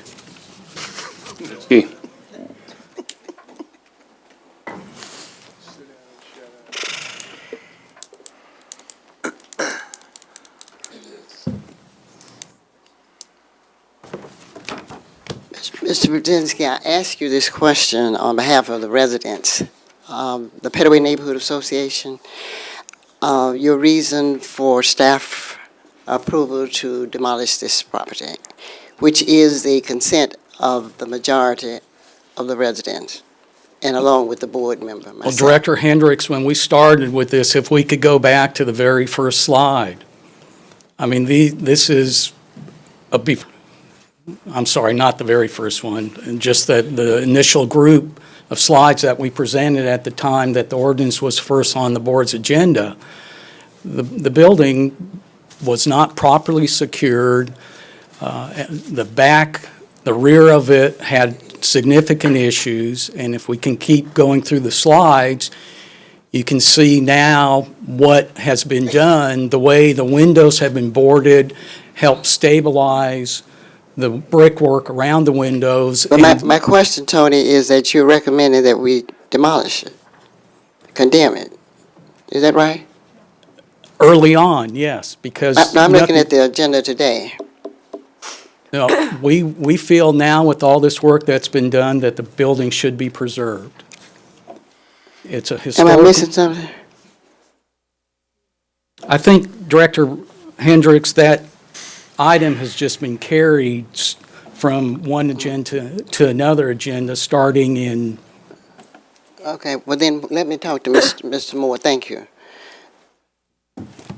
Okay, thank you, Mr. Brzezinski. Director Kazort, you're recognized. I'm not through. I want to talk Oh. to Mr. Moore. Mr. Moore, have you visited this site? I didn't go out last week, but I've been by it. And I mean, and this is the dilemma for me and for our staff. I was out here on Commerce a year and a half ago, and when I saw this building, I immediately called Tony and I said, "What the heck is going on with this property?" And so that's how the whole process was initiated. And this is the balancing act for the staff is we don't start seeing action on items until we bring them down here. Yeah. And this is something we've been working on for years. I mean, I forgot how long Stuart's been. And so that really is the dilemma. I mean, you know, when we started the process, did we feel like it needed to come down? We did. Did that spur him to some action? It did. But we also hear tonight that we don't know what's going to happen with it. That's right. And so that's really the dilemma that we find ourselves in. Well, and my comment related to what you just said is that why would we allow this owner, who does not even reside in this city, to let that building, and as Mr. Moore just forestated, is that the building was horrible to look at for all of these years, and the owner did nothing until we decided that we wanted to demolish it. So whatever you all want to do, but the residents want this building down. The resident is concerned that there's a reason that building's not even being sold. Nobody wants to make an offer on it. So how long are we going to look at this? And the thing that bothers me, this building, and I know I'm being redundant, would not be in an upper-class neighborhood. And I think all of you know what I'm talking about, Wards 3, 4, and 5. This building would not be standing, and I think it's terrible. Is it because of where that house is, where that building is located, that we're going to allow this man who lives out of state to continue to let that wreck sit over there at 1924? And I'm aware that he did have the president of the neighborhood association and his wife to visit with them, and they called me immediately and said, Irma, we still want that building down. Now, I don't know what they told him, but he doesn't vote. Thank you, Mayor. Director Kazort, you're recognized, please. Thanks, Mayor. Just a comment. I mean, many times when we've got condemnation ordinances, we have people down here who ask us for addition, and we have granted it, and nothing's happened. And the building and the house, whatever it is we're talking about, comes back to us, and we end up having to take it down in the future. This is one of those rare times I've seen where somebody came and said, give me some time to do something, and he did it. And it is not in perfect condition. It is in far better condition than it was. There's actual money being invested. There's improvements being made, and I will vote, not against the ordinance because I don't think this building needs to come down in its current condition. Director Adcock, you're recognized, please. Tonight, I brought Scott Carter a bunch of books that I had cleaned out of some filing cabinets, and one of them is all the history of Kramer School. And I think I and several of us, I know BJ and Dean, went to Hamproy's school on old buildings, historic properties. And we learned what can happen to a historic property. Look at East Side, look at Kramer School. And I want to give this building another chance, but Mr. Yancey, I would like to know from you, what do you want of this board? Thank you, Director Adcock. What would I like from this board? I would like the ordinance to be voted down, and I would like for this to go back into normal status, that if it deteriorates further, if it does not look presentable, if I do not continue to maintain it, to keep it up, we have the grass cut every 3 weeks, then I think it should come before staff's attention again, and if necessary, to the board. But I can promise you that will not happen. May I address a couple of other points that have been brought up? It is quite right that it looked a bit shabby ago. It is not true that it was insecure. The arches were mostly supported. The back wall needed attention, as did the back section of the roof. But the building was secure. There was no access to vagrants or that sort of thing. It was very tight. The doors were screwed shut, but it was ugly. And I apologize to the board for that. I'm in town very frequently. I have other property here. Most of my business has remained in Little Rock, and I consider myself very much a part of this community. I was born and raised here. My mother was raised at 614 East 21st Street, which is 2 blocks from this structure. And Ms. Hendricks has made many, many statements which are either false or misleading. Mr. Innett and his wife are not here. Of us can speak for him. He's the current president. Carol Tabron, the past president, has made it very clear to me and to the board in emails and by her previous presence here that she supports the building remaining. I sent a request last year for a list of all written complaints on the building. None were forthcoming. Bruce has mentioned that he had brought it up with Tony as his part of his job description, but this was not based on citizen complaints. Ms. Hendricks has said there was no roof. There was a roof. She said, I think a month or so ago, that the grass was 4 feet high. We keep it mowed every 3 weeks, and it is 1 block from the alert center. If there was any truth to that, if the grass was over 12 inches high, I would have heard from Freddie Davis or whoever place in that area. I will also point out that 1 block away on 21st Street, in that corridor from Main to the interstate, there are 5 commercial properties. The only 2 that are fixed up and occupied are the 2 that I have fixed up and leased or sold. The other 3 are vacant and have been vacant for the last 20 years. One of them maybe was occupied part of that time. One of those at 424 East 21st, across the street from the alert center, catty corner from one of the properties I fixed up, is a shabby old building that the board condemned to be torn down in 1995, and it still sits there. So I asked the board for, to do what you're supposed to do. I think in this case, taking this back off the board's agenda is the appropriate thing to do, and I hope that you'll do that. Thank you. Thank you, Mr. Yancey. Director Hendricks. I wanted to ask the board, and it's based on what Director Consort had said about the building needs to be there. And I'm thinking in terms of 1711 South Mississippi, when there was a church, I think that was either Ward 3 or 4, where we put demands. Everybody that has come before this board, we have placed demands and a set time for something to happen. This gentleman has surpassed that when it comes to He's made no commitment. I think I understood Director Adcock, in essence, was asking him, what do you want to do with this building? I think we need, Brad, I would love for you to lead this as a lawyer. We need a time frame for this gentleman to do something to this building, to allow him to have that building just sitting there, because I've been told by some of the residents, you referred to people that you heard, I've been told that he wants too much for the building.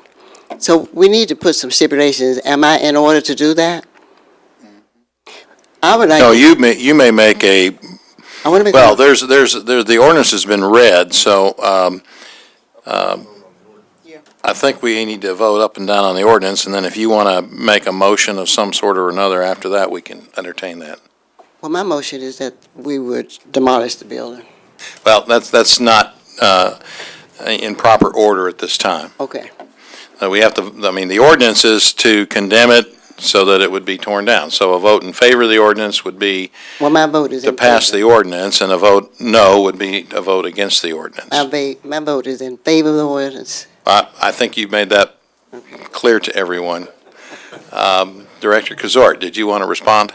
Oh, just that the church on South Mississippi, I voted no on the continuation, the request to go on. I voted to tear it down at that point, but was outvoted by my colleagues, and they did go back and ultimately fix it with a lot of prodding from city staff, but I don't equate this building to that building. I opposed, I mean, I was in favor of tearing that one down. I'm not in favor of tearing this one down as it stands now. Director Richardson, you're recognized, please. Call the question, Mayor. The question's been called and seconded. All in favor of calling the question indicate by saying aye. Aye. Opposed, say nay. Okay, we can move to a vote. Madam Clerk, if you would read the roll, please. A vote yes is in favor of the ordinance to condemn it and tear it down. A vote no is is against that. Director Webb? No. Director Kazort? No.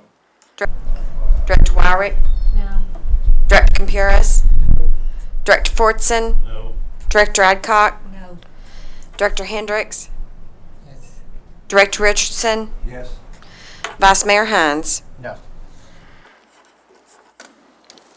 2-8.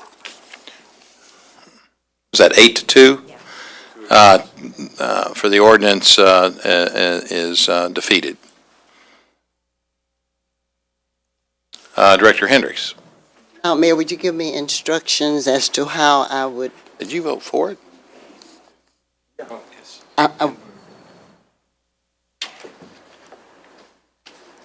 Am I in order to ask for a vote for a stipulation to be placed on the owner of a time frame? The ordinance has been defeated. Yeah, I know the ordinance has been defeated, but earlier the mayor said that. Well, I assume you could make Mr. Yancey come back and make a report to us on any progress that's been made at a certain time. That might be proper. Brad, did you hear that? I did, but I think.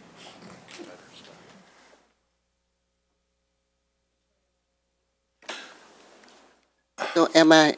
I will say, Director Hendricks, at this point, in my opinion, we have defeated the ordinance. There's nothing to add to the ordinance. No, I'm not adding to the ordinance. There's no other, and you asked Tom, but I don't think there's any other action to take. The ordinance is defeated at this point. If the building becomes in a condition such that this process needs to start again, it will start again from scratch. Okay, so you're saying that this building can stand forever and a day? I'm saying that we defeated the ordinance to tear it down at this point. Okay. And so, Mayor, I know he's an attorney too, so. Got a lot of lawyers up here. You don't have to be an attorney to have good sense. Did you wish to make a motion? All right, very good. It is about 12 minutes of 8. We've got a couple of items left, as well as citizen communication, and I've got some cards, so. All right, resolution number 22. Madam Clerk, if you would, let me open up the public hearing and ask for the first reading of, or the reading of the resolution, please.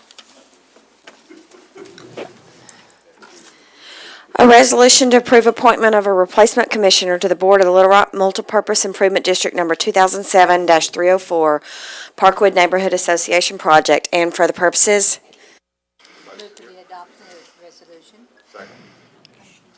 There's a motion and a second to adopt this resolution. Is there anyone here that wishes to speak for or against the resolution? Anyone who wishes to speak for or against? Hearing none. No. Let me, Mr. Spradley, I think we're going in your direction. Let me close the public hearing. All in favor of the resolution indicate by saying aye. Aye. Opposed, say nay. The resolution is passed. Brevity oftentimes for lawyers works very well, doesn't it? Yes. All right. The next item we have is a public hearing on an appeal of a denial of a certificate of public convenience. So I'm going to go up dealing with the necessity for a taxi cab operator permit. So I'm going to go ahead and open up the public hearing, and we've got some cards on this. Let me ask for the staff to give us an update on their position on this matter. Mr. Jones? Did you have?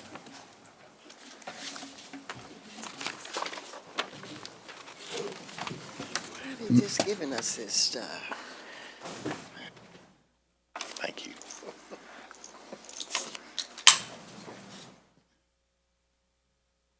Mayor, Board, and Board of Directors, what you have before you is a application for a permit for additional cabs for the city of Little Rock. The fleet staff denied this application for a process of not being able to show necessity and convenience for the additional cabs. Say that again, please. The staff denied the application for a reason of not being able to prove necessity or convenience for the addition of cabs. And that is in the part of the requirement, one of the requirements for additional cab. And just out of curiosity, what would be required to show that necessity and public convenience? Well, as viewed with and talked with the visit with the city attorney, there must be a show, and I'll read it here. It says whether the requirement of public convenience is necessary can be met and complied with with only the issued of addition permit. If there's issues with the present cab and the convenience or the necessity is not being met, then there is a need for additional cabs. Essentially what that means is that if people can't get cabs unless there's more cab permits out there who want to get cabs, that would be an indication that there is a necessity for additional cab permits. If the cab permits out there are not being honored, the cabs aren't being taken care of, if there are complaints about the operations of the cabs, that could be a basis to show convenience and necessity. I think what Mr. Jones is saying is that there is no showing that people who wish to get taxi cabs cannot do so because we don't have enough cabs on the street in Little Rock, and we don't have the types of complaints and issues with the current taxi cab permit holder that suggests we need another taxi cab permit holder. Mr. Jones, how many taxi cab permits are there that the city has authorized? The board has issued 120 permits. And who holds those permits? Greater Little Rock Transportation holds those permits. They hold all of the permits? Yes. And does are there 120 cabs on the streets? Because it's based on the number of cars, correct? We have issued 117 permits today. Of the 120? Yes. So the cab company owns all 120, and you've issued 117 for their cabs? As far as today, yes. Okay. Okay. Are there any other questions from board members for Mr. Jones? Well, let me just take everybody in order here. Director Richardson, you're recognized, please. Thank you, Mayor. Tom, that list of criteria you just listed was pretty subjective in my mind at best, in terms of how we determine whether or not there's a need. And as Brad or someone else up here said, it's pretty vague, so it seems like we're judging this on subjective data rather than objective data. Is that the right direction we want to proceed? And I got a question for you, Mr. Jones. Director Richardson, that's the decision y'all made back in 1980. I wasn't born then. I understand. I was here. But the point is that's the decision the city made and the way it wished to operate. It wanted to be in a position where it was assured that there would be the 24-hour service 7 days a week, all areas of the city served. And it looked at what the situation was at the time to determine how best to accomplish that. At that time, there were essentially 2 cab companies, and there were a group of independents. The last independent, I think, ended, 20 years ago now, 15 years ago? About 20 years ago. About 20 years ago.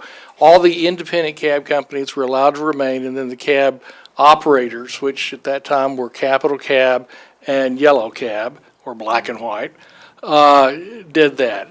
We had a breakdown in that system, and then a company from Florida came in and bought the 2 companies to operate what is now Greater Little Rock Cab Company. I don't know how Mr. I always get it's either Ellis Houston or Houston Ellis. I always get that backwards. But any event, I don't know if he bought the one company from the group in Florida or what. But that's what it was. Y'all made that decision. Director Consort was in charge of a task force that reviewed the cab ordinance a few years ago and determined that the necessity and convenience standard is an appropriate standard. What necessity and convenience does is it keeps you from, it costs a lot of money to operate a cab. The nub for a Little Rock cab driver is around $100. That pays for dispatch, insurance, and rental of the cab. It does not pay for gasoline. So until a cab driver is able to get $100 in fares in one day, he doesn't make a cent. And that was the economic way that it's looked at. And so I think you're going to be able to hear more from him on that. But that's how y'all made the decision to go forward. In terms of what happens in other communities, you have made a determination that you want to go on necessity and convenience, and you find that people are complaining because they call for cabs and can't get cabs. That would be an indication that you need to have more cab permits out there and more competition on the grounds. If you had situations where there were numerous complaints about operators, about the way operators were driving, about the conditions. Who monitors that? Cabs. Huh? Who monitors that? Mr. Jones. Mr. Jones. Mr. Jones, another question for you, sir. The applicant, have they been operating illegally? Have you had to cite them since they put in this application? We have had to cite them at one time, yes. Only one citation, so they've already been operating? Yes. Outside of the denial? Yes. Before denial? Before the denial, yes. Okay, thank you. I think Brad wants to add to that, bring some clarity to that, to the vagueness of the data, the information we're talking about in terms of how we need more cab services. Mr. Jones, have you received any complaints about our existing cab service? We have, but the complaints are such as driver's conduct, overcharging, overloading the vehicles, smoke in the vehicle, such things as that, but no complaints of. That sounds like an issue of convenience, perhaps. Director Wright, you're recognized. I guess my comment may be for Mr. Jones and Mr. Carpenter, but it sounds like from what you've just said is that you have had complaints. But what I've heard, and you can correct me if I'm wrong, was that we have allowed one company to have a monopoly in the city of Little Rock, and we've essentially said nobody else can have a cab because this one has 117 license permits. It's permitted to have 129, and we don't feel. Is that's what it sounds like I heard? Or I put it like this, that's the way I interpreted what I heard. Okay. If nobody else can do business but that one company. That's correct, Director Wright. The reason you made that decision is because you didn't have enough cabs, and it was not profitable for cabs to operate within the city there are a number of people that basically can only get around in cabs. And so that's where it came from before. If you want to change that, that's a perfectly proper thing to do, but I would just tell you that this was a process on both occasions that went through 3 or 4 months of study before the board came to a conclusion. That may have been the process, but the end result of the process is that we have one cab company. Right. With, well, I don't know nothing about, I don't know. But anyway, we're saying nobody else can get a cab permit in the city but this one company. Right now.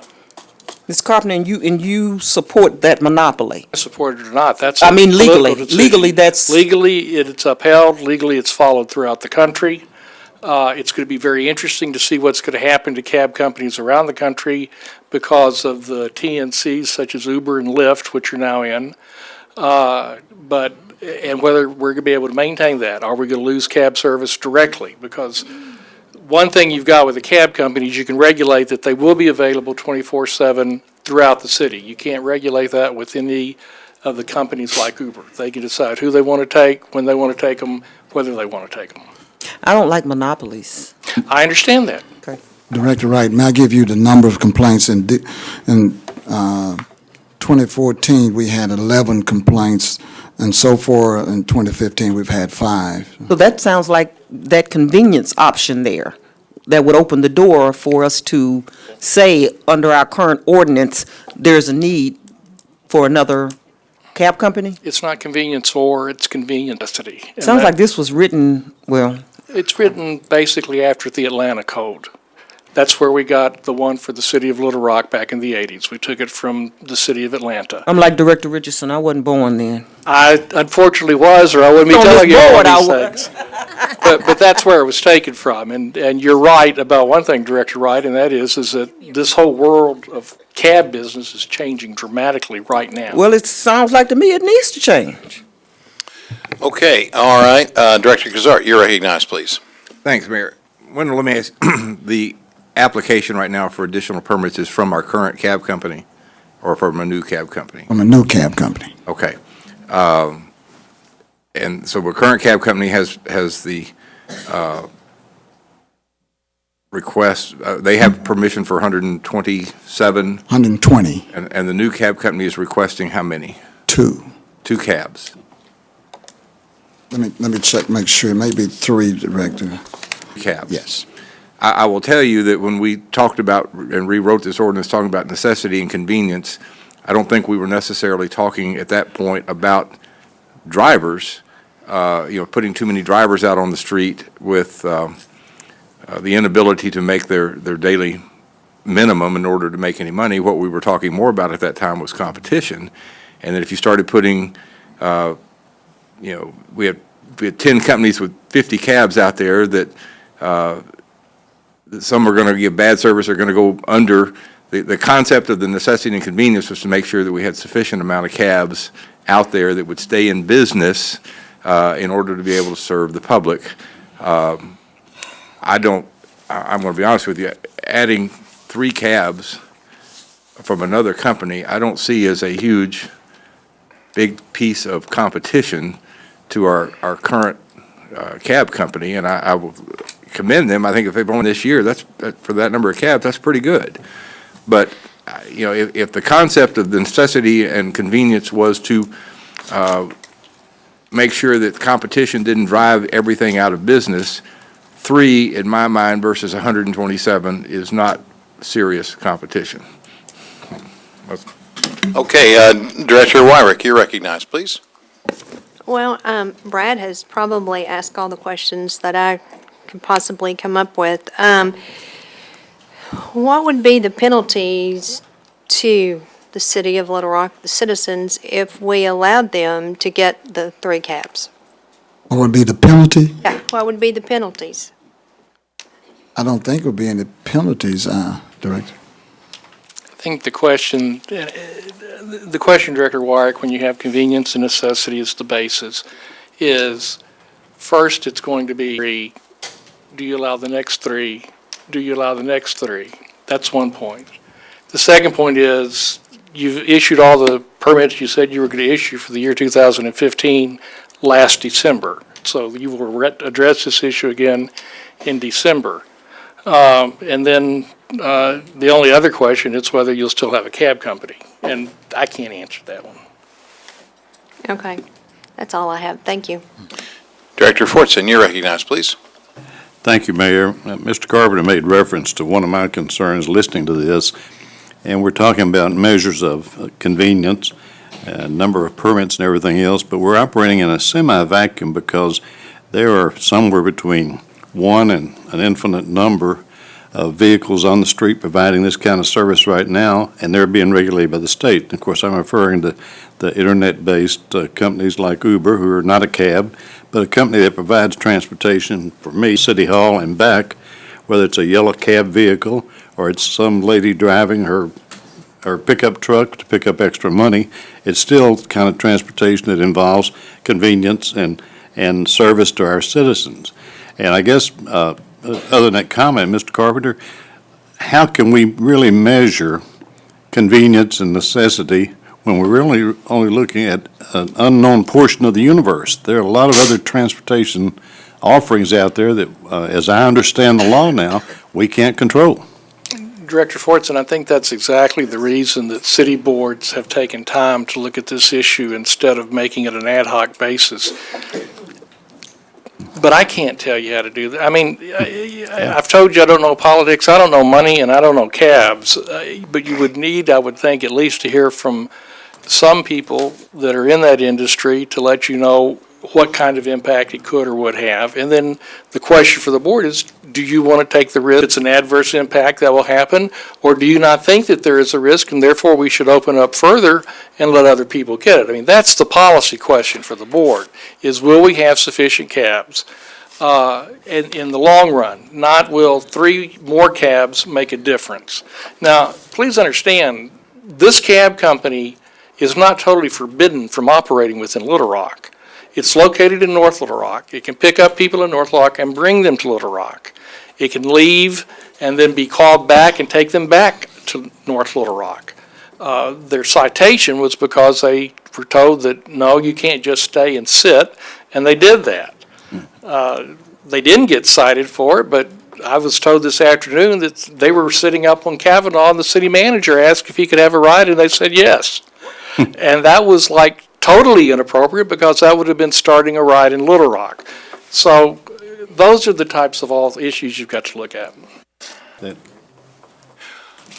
Vice Mayor Hines, you're recognized, please. Thank you. Let me go a little different direction. So as part of our transportation code where cab companies are concerned, they're required to make their cabs available 24 hours a day, 7 days a week, correct? That's correct, Director. So in your opinion, if we were to issue this new permit to somebody only having 2 or 3 cabs, in your opinion, do you think they could provide that service as a convenience 24/7, 7 days a week?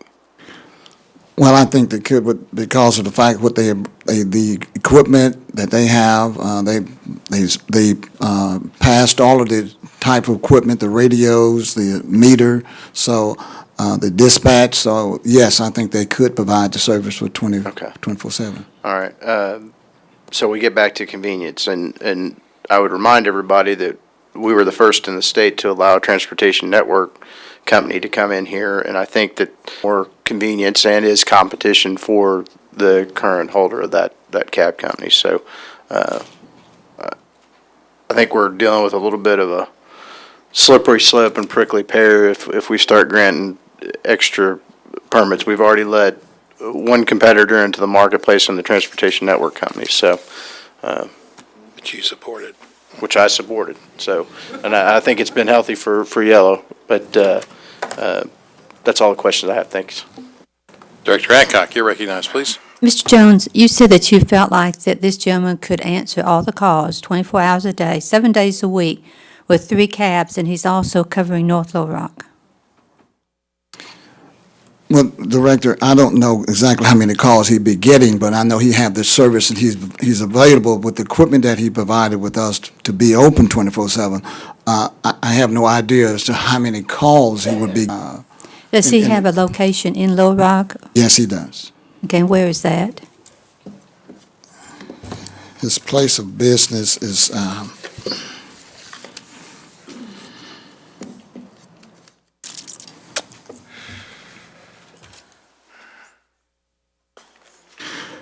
13, I'm gonna have to pronounce it, ROBBE Lane, What was that name?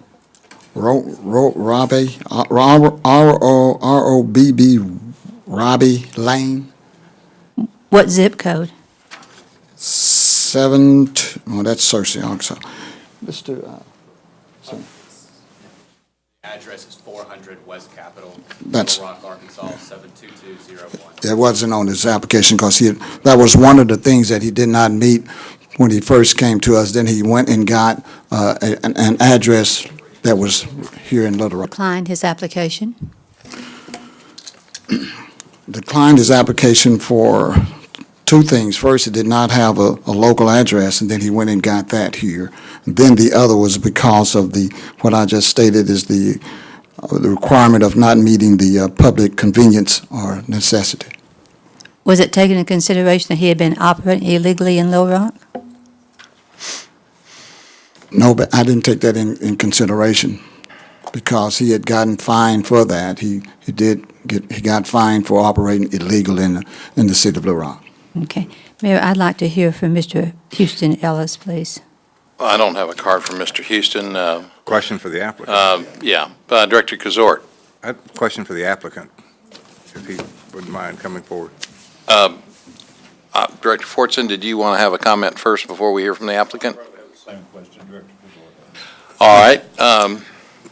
Speaking, is this Mr. Clifford? Kenneth Leninger. Oh, Kenneth, okay, go ahead, Mr. Leninger. So, Linger, what's the name of your company? Ken's Cab LLC. So it is incorporated as a limited liability company. Yes, sir. Your address in 400 West Capitol, are you physically manning that address, or is that a service of process company over in Regions Building that I think I've sent many summonses to in the past at that address for various companies? It's not just a service of process, there's an actual office. And who is staffing that office?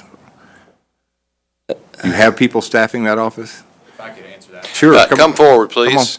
Eugene Clifford, I'm in counsel for Ken's Cab.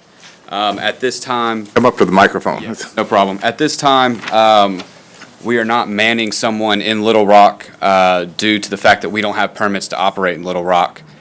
We operate in a surrounding area where that's not required, and additional expenses, which would cut into profits and make the company, we would wait for the permits to be issued, but we do have an actual office that would be manned at that time. And what's the suite number in 400? 1700. Suite 17. That is that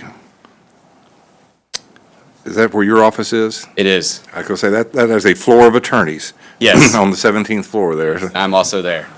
Okay, so you are the staff at this point for the, No, I actually have my own office. I would not be answering the phone calls, but I would be. there's a shared receptionist at that floor, I Yes, believe. Yes, there is, but it's we have a separate answering service that wouldn't be shared with anyone. And where's the dispatch office? At this point in time, it is with the actual drivers. We would wait for the permits for Little Rock to get that. And where will the dispatch office be if In this is approved? in this office on Suite 1700. Somebody there 24/7? Yes, there will be. Because that building is locked, usually 17th floor after hours is not an Right. easy task. It is not open to the public. However, each individual that works there is allowed and does have a key fob to enter the building at all times, as you're- do I. You're anticipating having somebody there 24/7 to answer a call for a request for cab and dispatch it Yes, we do. for 3 cabs? Yes, that is our intent. So we provide a service that we feel is better, it's beneficial for the city of Little Rock, Little Rock residents. We plan on being competition for Yellow Cab, and we plan on not only providing a better service, but expanding in the future. This is an investment in the city of Little Rock. All right, well, that generates 2 questions. One, how do you envision 3 cabs being competition? And, well, answer that one first, and I have another question. We have to start somewhere. Well, I guess that leads to the second question. If you're going to be competition, you're going to need more than 3 cabs, which means you're going to have to be coming back to us for more permits. Correct. If we could ask for provisional permits, I think we would. 3 cabs now, and that's the investment that we've made for this city that we would like to continue to make. This company was created to serve this area. The permits are more difficult to get in Little Rock. I was brought on to assist in that. And at this point in time, this is and continues to be our goal, is to be the cab service for the city of Little Rock and the surrounding areas. All right. Cross-examination is over between lawyers. Director Fortson. Well, just to clarify, I think Director Kazort covered my point, but you occupy one of these office suite floors in the Regions Bank building at the present time for your legal practice. For my legal practice, yes, and although I will say that Regis just bought the floor and this will all be moving. So I don't know, just telling you, just for clarification's sake, as a lawyer, I'm telling you that actually we just got told a week ago. Can you speak into the microphone, please? Yes, so Regis just bought the floor, so the place of business will be moving to a separate place, but. Assume you'll Yes, would but assume the goal is still would the seek a same. similar operation. Yes. Well, I'm familiar with how those operate, so are you telling us that you would continue your legal practice on that floor or a similar floor, and in that same office have a cab dispatch operation? Okay, then I think I need to explain what happens on the floor. The floor is multiple offices that operate together. The suite 1700 is a mailing address, which is then separated and placed into each individual office. He would not share an office with me. He has his own separate office, which would later the mail would be separated, or not even the phone calls because he has his own answering service. But speaking, the phone calls would come in and be split there. The 1700, which we all have, is a mailing address. Well, maybe I used the wrong phrase and I say shared office space, but and I've been to that floor and I've dealt with some people on that floor. I understand. So my understanding of the operation, though, is that you share a receptionist who greets people who come in. You have an available conference room on there, and then you have your individual office. Is that correct, the way you do it? That is correct. Now, and all I'm asking is, so if I understood you correctly, if this is approved, then in that same office space that you presently occupy, you would have a staff person monitoring a telephone 24/7. If you don't mind, I think I'll clarify. We do not. Please do. We do not operate the same. We do not operate the same physical space. This is a large floor in a large office building. He will not be in my office. So, well, I guess my question is, does he intend to rent a separate office on that floor? Yes, and he has, and he's continued to pay for that. Okay. That where his office is located has nothing to do with mine. Now, I knew how much it cost. We decided on that, but it didn't matter that I was there. I understand the reason for asking the picky questions is. Oh, no, Is he it's all- represented that he would have an office presence in the city of Little Rock from which he would run a dispatch service, and I'm just trying to identify exactly where and what that is, so. Yes, and all questions are certainly welcome, Director. Thank you. Thank you.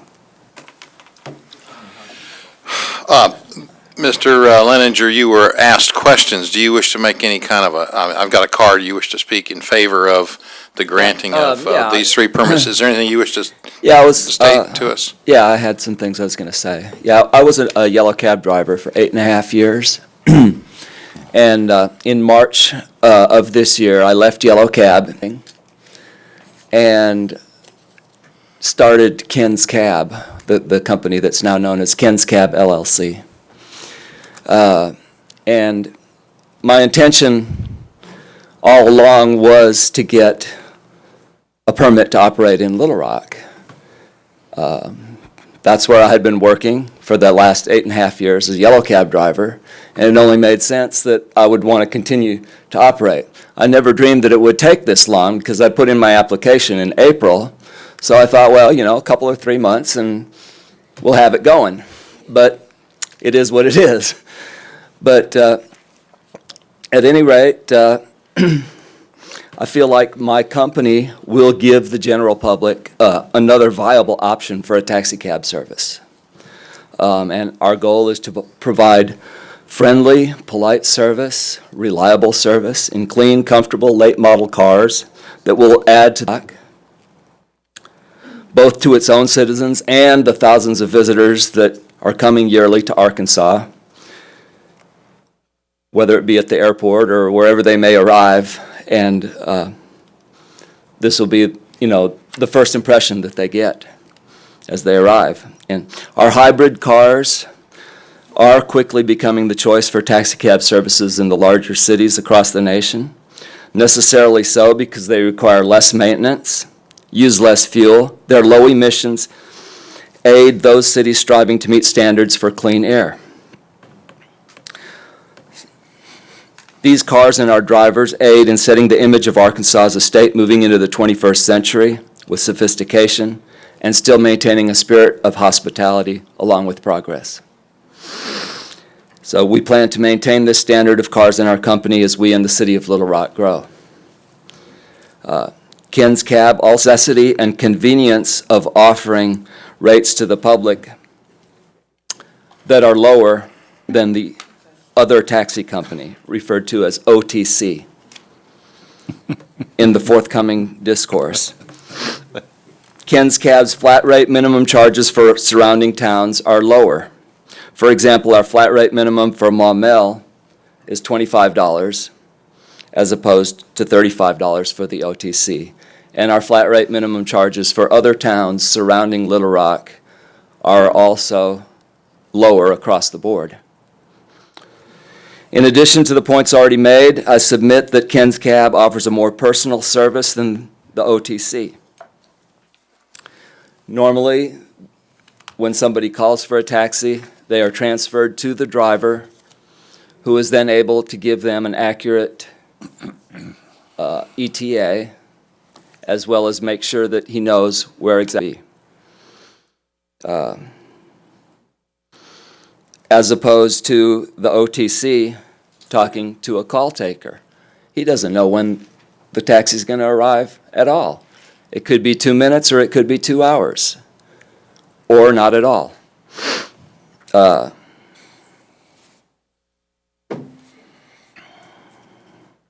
Also, the call taker usually requires the customer to give a specific address, and when talking to the driver, oftentimes, since we are familiar with the city, we're able to determine where they are, even if they don't know the exact address, as long as they can state, we're at, such and such, McDonald's or, whatever location they might be at.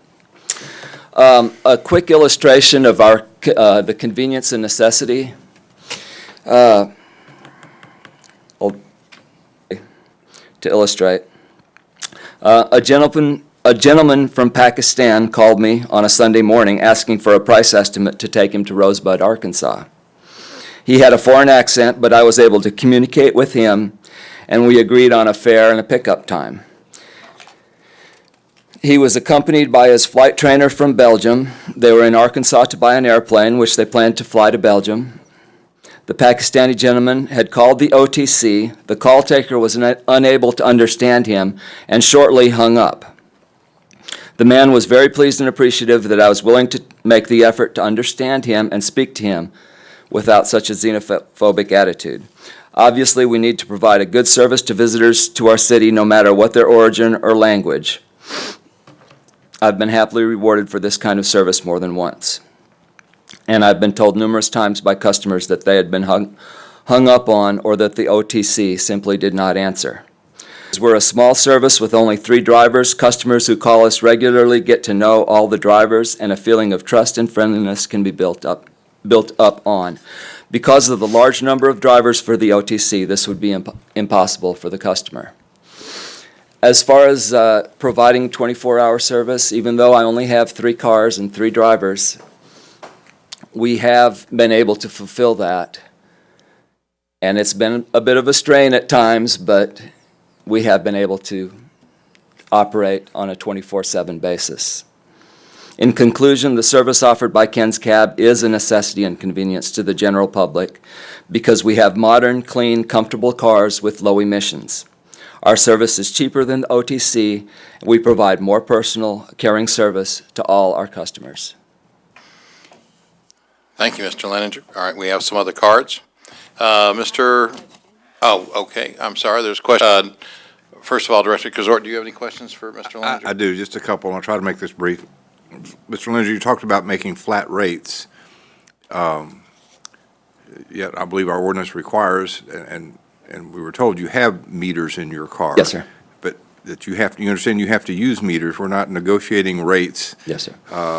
Yeah, I was referring to going outside to surrounding towns, because And obviously, when a call comes in from Benton, Maumelle, or, any of the other surrounding towns, they may only be going a short distance, and it's really not feasible to go all the way, down to Benton or something like that, to pick somebody up and take them a mile or two down the road for $5 or $7. So, Not feasible for you. we have instituted flat rate minimum charge. The other taxi company does the same thing.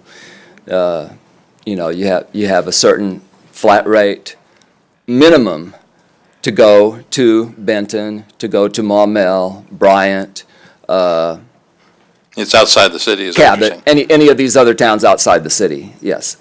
And are you aware, I assume you're aware, but I want to make sure that if this were approved, I assume you plan to operate out of the airport? Yes, sir. You understand you will have to negotiate with the airport about fees that they will charge for Oh, yes. access to their Oh, yes. property? Yeah. Okay. I'm prepared. That's all, Mayor. Director Adcock? You just said that with your 3 cabs, you haven't had any trouble keeping up with the calls. Is that correct? No, there's been times that we've been overloaded with calls. So obviously, with 3 cabs and operating 24/7, there's times there may only be 1 taxi in operation at a time. So If you no, do not- we're not able to cover all the calls all the time. If you've not had permits, what are you doing taking calls in Little Rock? No, we're not taking calls in Little Rock. Okay, We're- where are we're- you- We're working around the city of Little Rock, in North Little Rock, and other surrounding towns. And, How do you think then you can handle all the calls in Little Rock you'd get if Well- you haven't been in Little Rock? well, we're gonna have to try to expand. We're gonna need, to get bigger, but right now, we'll just do the best we can,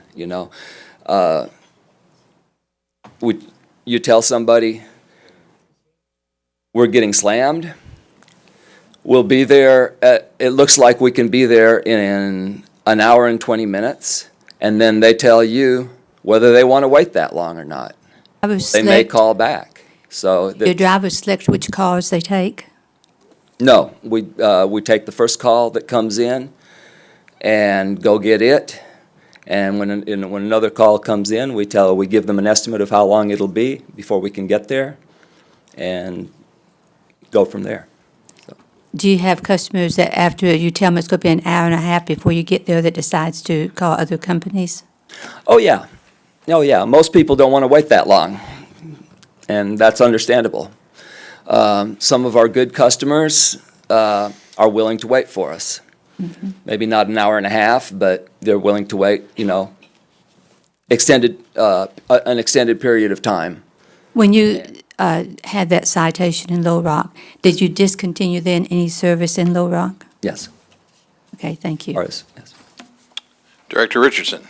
Real quickly, Mayor, Tom buys service to Little Rock. He just can't be parked and stationed in Little Rock. Point of clarification, is that correct? That's correct. He can't originate from Little Rock, Originate in Little Rock, and he can't bring somebody to Little Rock and stay to take them back. but they can call him and he can come back and get them. Call him and he can come back now. And then the other question to you, number one, I like the name of your cab company. I think it's wonderful. It's creative. I think it's genuine. I mean, you're a genius choosing that name. Right. Second part of your question, your answer to Director Adcock in terms of expanding, I don't think you would be able to expand. Mhm. Am I correct, Tom? When he's answering Director Adcock's question? They asked for 3 permits for Little Rock. That's all they could have in Little Rock. Right. So we'll make sure we're clear on that. I like the name of your cab company. Thank you. All right, I've got, do you have a question for? At this time? And maybe this is for Director Kazort too, since he worked on this. Now, apparently what's before us is an appeal of a denial. Right. Well, and I guess this came from Mr. Houston, and I don't know if you've seen this, Mr. Carpenter, but it appears to be based upon our current transportation code. Yes, ma'am. Okay, well, from what he's saying here, which answers a question that I had, why do we regulate this way? And based upon this, how can we grant him a permit based upon our existing code? Director Wright, I'm not sure I agreed with him in terms of not being able to grant any more. I think that if y'all decide that that Ken's Cab should be given a certificate of convenience and necessity, then at your November 3rd meeting, I'm going to have for you a resolution, them 3 taxi cab permits. I think that part of what he's here to speak, Mr. but I think Houston. part of what he's saying is that the board made the policy decision in 2014 for 2015 that there would only be 120 taxi cab permits, and he's got them. So it's not like you can give him Ken's Cabs 3 of the other ones. You Well, have Mr. to expand the number of Well, Mr. Carpenter, I permits. think based on the appeal, if you look at that subparagraph F, that if in fact the board chose to approve the appeal and they are thereby granting 3 additional permits. Well, and that's why I said, Mayor, that I would have to bring a resolution back. in I'm not 2 sure weeks. you'd have to vote again on it. Yeah, you would. I mean, it'd just be the resolution to grant the permits, because you're going to have to expand No, I the mean, I number of th- permits If from you grant 120. the appeal, you're saying the additional permits. You still have to take a legal action. Well, You've got to expand the and I number guess of that's where permits. I was trying to get my question around to. It would seem that, based upon what he has here, that we are regulating our transportation services the same way we do cable TV and We don't water. regulate cable anymore. The state does that. Say what? The state regulates cable television now. Okay. And public transit, We have controls over that through Central Arkansas Transit. water, We gave that to Central Gave it Arkansas away. Water. okay.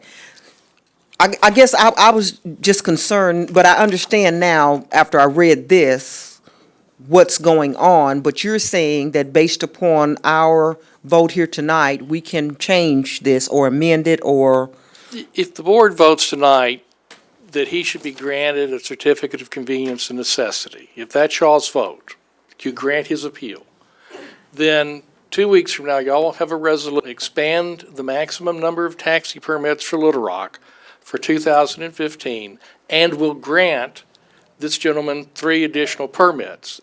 And in that time, he will have to have a dispatch center set up and manned by the number of people to have it manned 24/7, the way that any dispatch has to work that's a taxi company.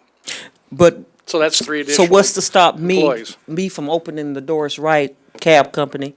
That's the point. That's why y'all decided not to do that when you went on the convenience and necessity standpoint. So if I meet all these standards, just like he's meeting all the standards, I can come before the board and ask for, Well, that was, I think, part of what I was trying to say earlier, Director Wright. Y'all have looked at this twice. It was a 7-month process both times. And it's because you had a lot to weigh. I mean, and I can't but think pardon of me if I've slept since then, and I definitely wasn't around in the I understand, but all I'm saying is that most cities usually look upon this in terms of what are their needs, what have they got, what more do they need, and how do they meet those needs? It just concerns me that, there is a public, people want to do business or start businesses, but then again, you can't come and open up a cable TV company. So, Well, actually, if you want to be a cable TV company, they can come to us and tell us they want to be in the streets, and they can go to the Secretary of State and get a franchise. oh, they can? Yeah. Oh, well, that changes things then. On Okay. taxis, though, the reason that you have this with taxis are they are part of public transportation. And the question is, how does this mesh with your overall goals for public transportation? It's not one gentleman and one company asking for 3 permits. It's what impact does it have upon your whole goal for public transportation? The other point I tried to make earlier, that after what has happened with the TNCs, with the Ubers and the lifts. Y'all are gonna have to face this issue pretty soon anyway, because it's impacting everything. Okay. Thank you. I'm very, very clear now. Okay, thank you, Mr. Leninger. You can have a seat, and if there are other questions, we'll call you back to the podium, please. Mr. Houston, if you'd identify yourself, please. Yes, my name's Ellis Houston. I'm with Greater Little Rock Transportation Services. Thanks for letting me speak, Mayor and board members. First and foremost, as I stated before this board last year, I'm not concerned with competition. My 117 cars are now competing with over 200 Uber taxis. So that's never been the issue. I want to give you a little background, though, on how I got in business here. I bought up two failing cars each. One was black and white, and the other was Capital Cab. Neither one of them was big enough to service this market. They were competing with drivers. This was absolutely the worst taxi market I'd ever been involved with. I've been involved with cab companies for 35 years. It was terrible service. Had criminals driving the cabs. Nobody was making any money. I bought these companies up to the tune of $1 million. Spent over $1 million on equipment, infrastructure, new facility, and probably put another $1 million in there since then. I moved my national call center here with about 50 employees here, this manning calls for other places. Believe me, I'm not concerned with Ken's 3 cabs competing with me. What I'm concerned about is it starting chipping away and then becoming an issue. There's Ken's with 3, another with 20, another with 5, another with 6. What Ken's and other companies this size do is they go play the stands. They go to the airport, they sit there, they get the cream business, they go to the train station, and they get the cream trips. They don't have any infrastructure expense. I've got maintenance facilities, overhead. We do wheelchair accessible service voluntarily. I've got 6 wheelchair accessible vehicles. I lose money on this type service. Frankly and honestly, my bottom line today, this month with over $3 million in revenue, my profit, end of June, before taxes, $50,000 on $3 million worth of revenue, $50,000 before taxes.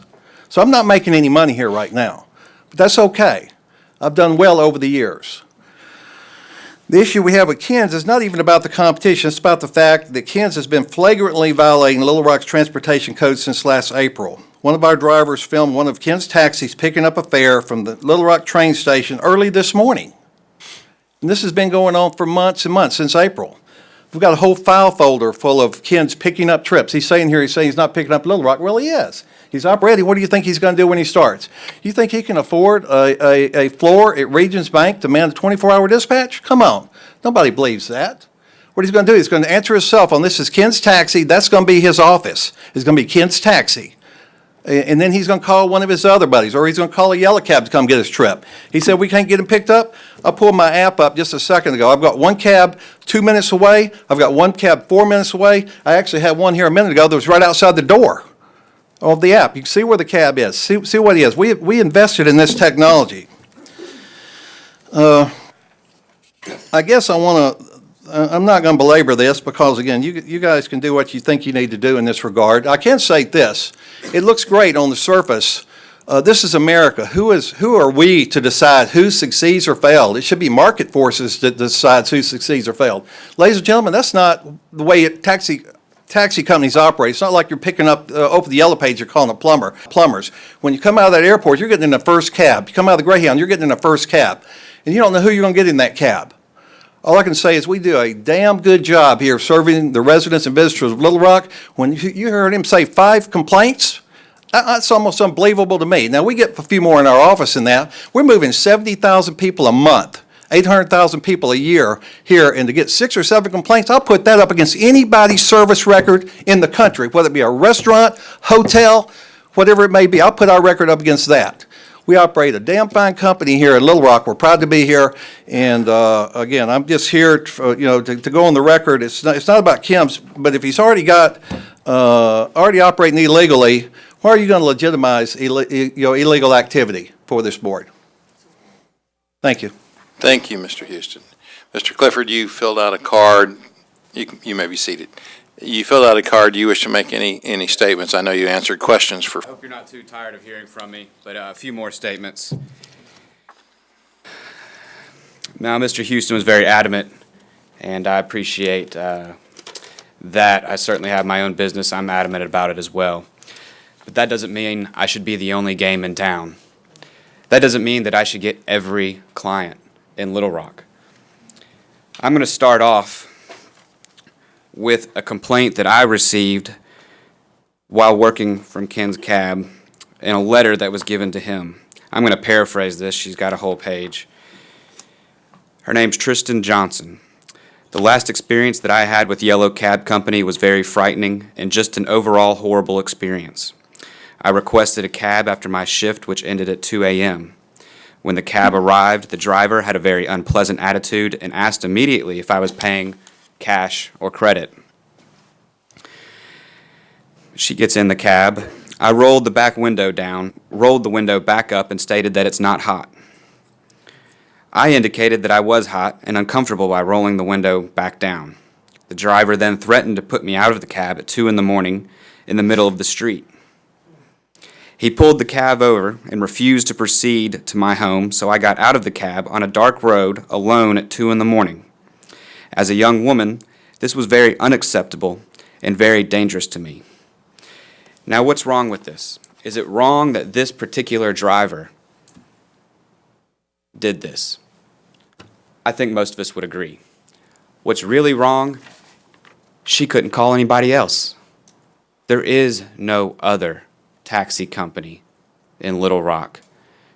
The citizens of Little Rock can't choose with their money who serves them. Now, I'm going to continue on with, if I could ask for clarification, there was 120 permits. Was that correct? And he stated earlier that he has 117 cars. All right, well, that sounds like 3 permits to me. Now, I've also got right here people that have signed a petition that we put out. Now, it's probably not the best survey taken. I wouldn't put this on any news. But these are certainly people in Little Rock that took their time to sign a petition that says they want something else. Now, Mr. Houston also stayed up here and said that it's not about profit, it's not about profit, it's not about profit. Well, then what is it about for him? I mean, this is about profit for him. This is about his ability to have a monopoly. The reason we don't like monopolies is because the company doesn't have to worry about the customer anymore. The company can do what's right for the company. That is where he gets his profit. Now we have a company that can come in and do a better job, that can provide a better service. Why don't we let the citizens of Little Rock decide who they want to call? Now, I'm going to give just a brief history of what we've gone through with this. And we've been going at this since April. We've gone through 3 separate hearings. And the reason that we're all confused is because we are just as confused about what's going on.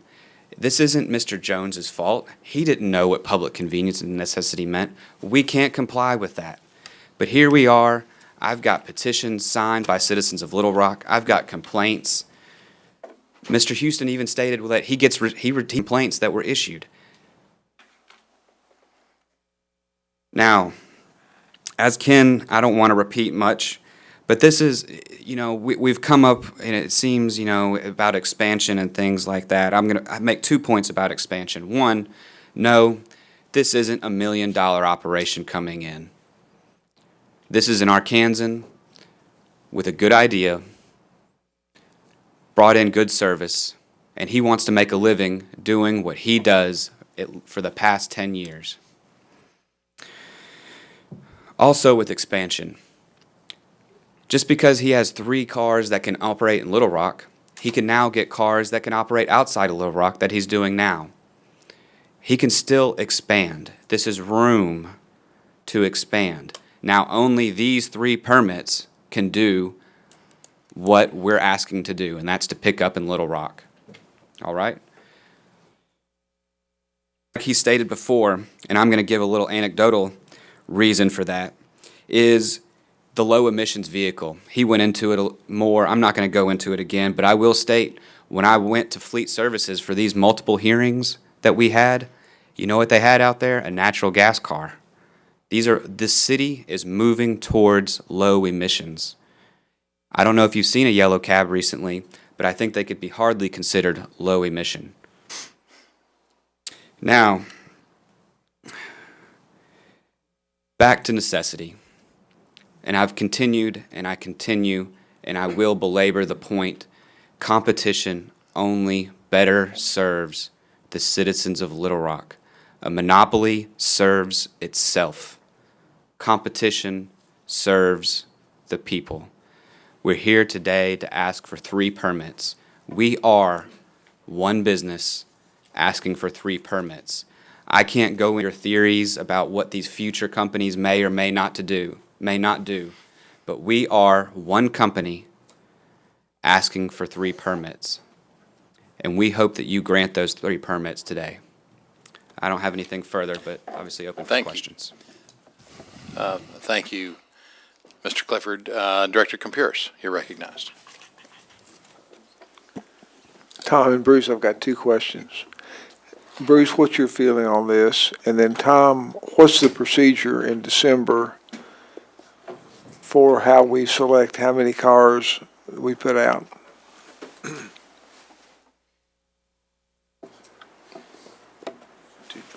Director Campuris, as we've been looking at this, that phrase, and as Tom said, it's not an or, it's an and just based on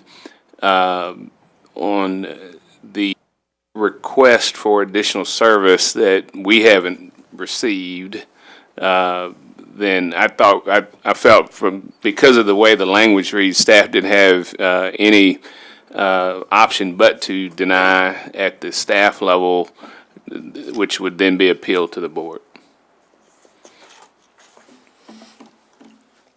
Director Campuris, all it takes is for the board to say that we want to revisit our transportation code and see about opening it up, and then it would come forward in December. We'll find out how many companies are willing to be here.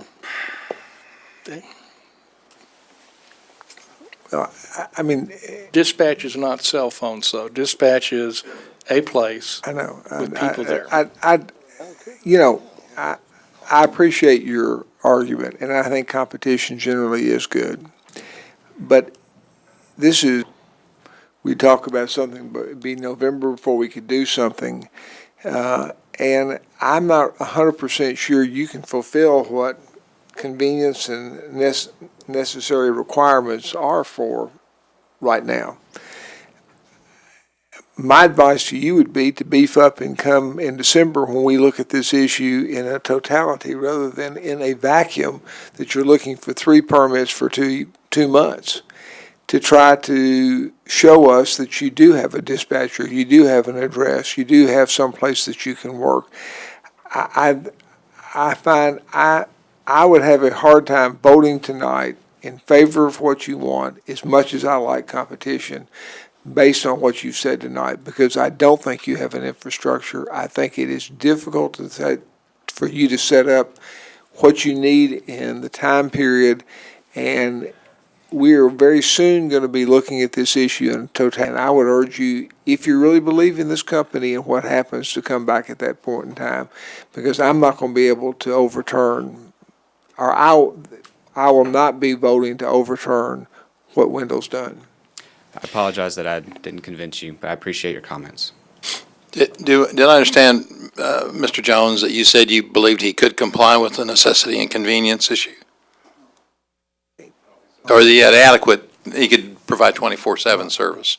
That's correct. So, okay, so if there's a distinction between that, I guess somebody can try and figure out what it is. But there is a separate office, is that correct? Yes, and I don't mean to step on anyone's toes or be disrespectful. We do have an office. the dispatch is in waiting. We have people that are waiting to be employed. However, this company can't survive by having overhead that can't be used. So we have it standing by, and I do appreciate your comments. This is only my reply, and I hope I can clarify that more. Okay, we can go ahead. The question's been called and seconded. All in favor, calling the question, indicate by saying aye. Aye. Opposed, say nay. Madam Clerk, if you would, read the roll. A vote yes would be to grant Ken's Cab the opportunity to have 3 permits. A vote no would be to deny that. Can I get clarification who made the motion, or who called for the question? And you seconded? Okay.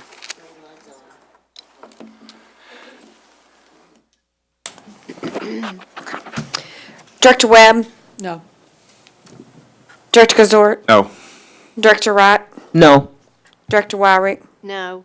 Director Compuris? No. Director Fortson? No. Director Adcock? No. Director Hen, Director Richardson? No.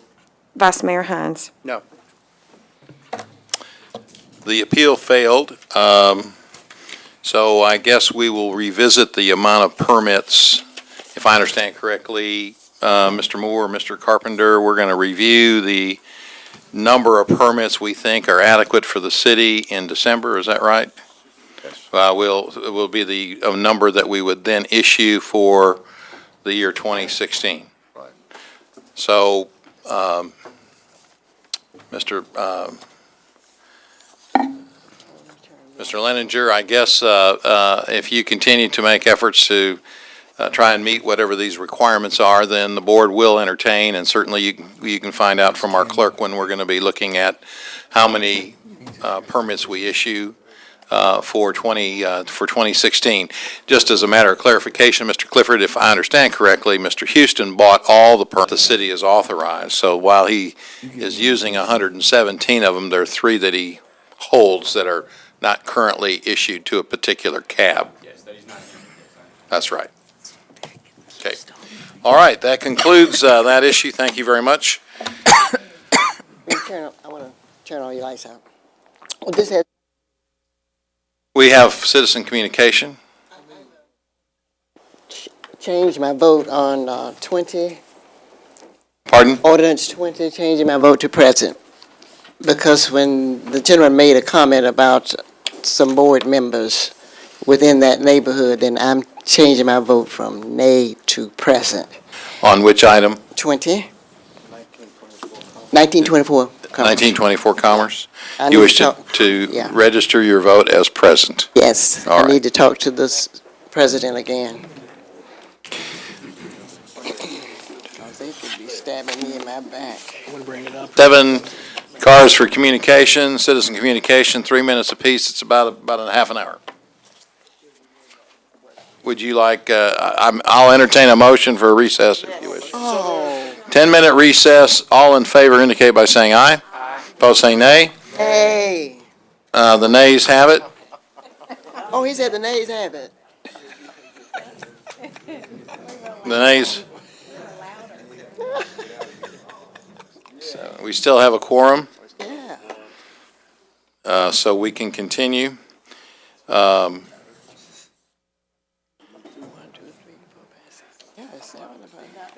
Mrs. Barbara Smith, are you in the audience? Barbara's first. Barbara, we got to push. Good evening, Mayor, illustrious board members, Mr. Moore, Manager, Attorney Carpenter, and Mrs. Langley. And what I'm here for is acknowledgement and invitation. Normally I'm here when I'm opposing an issue, but I believe in giving flowers where you can smell them. So I want to acknowledge to all y'all a beautiful job, because when I look at the whole picture, I have certain issues that I come and discuss with you, but I'm intelligent enough to look at the whole picture. Because Mr. Moore, there's a saying, I wouldn't have your job, but somebody got to do it.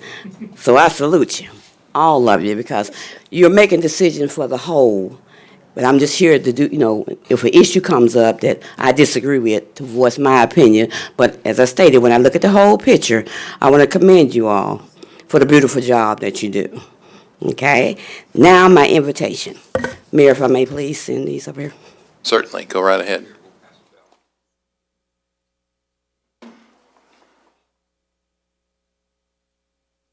And I'd like to thank the Little Rock Police Department as well. I'm a member of Canaan Missionary Baptist Church, and we are a member of the Organization. And we are currently getting ready to do our Thanksgiving festival. And this is an invitation to you all to come by our church and fellowship with us on this particular day, November the 18th, as you see the flyers. And we're going to extend the invitation from my pastor, the D.A. Richard. We're located at 1700 State Street, so I'd like to extend the invitation because we are doing 2 servings, and you all have to eat lunch, and you do have to eat dinner. And we would be very grateful to grace you all with our presence at our church on that particular day. Thank you, Ms. Smith. And we appreciate that. The next card I have is from Harold Payne.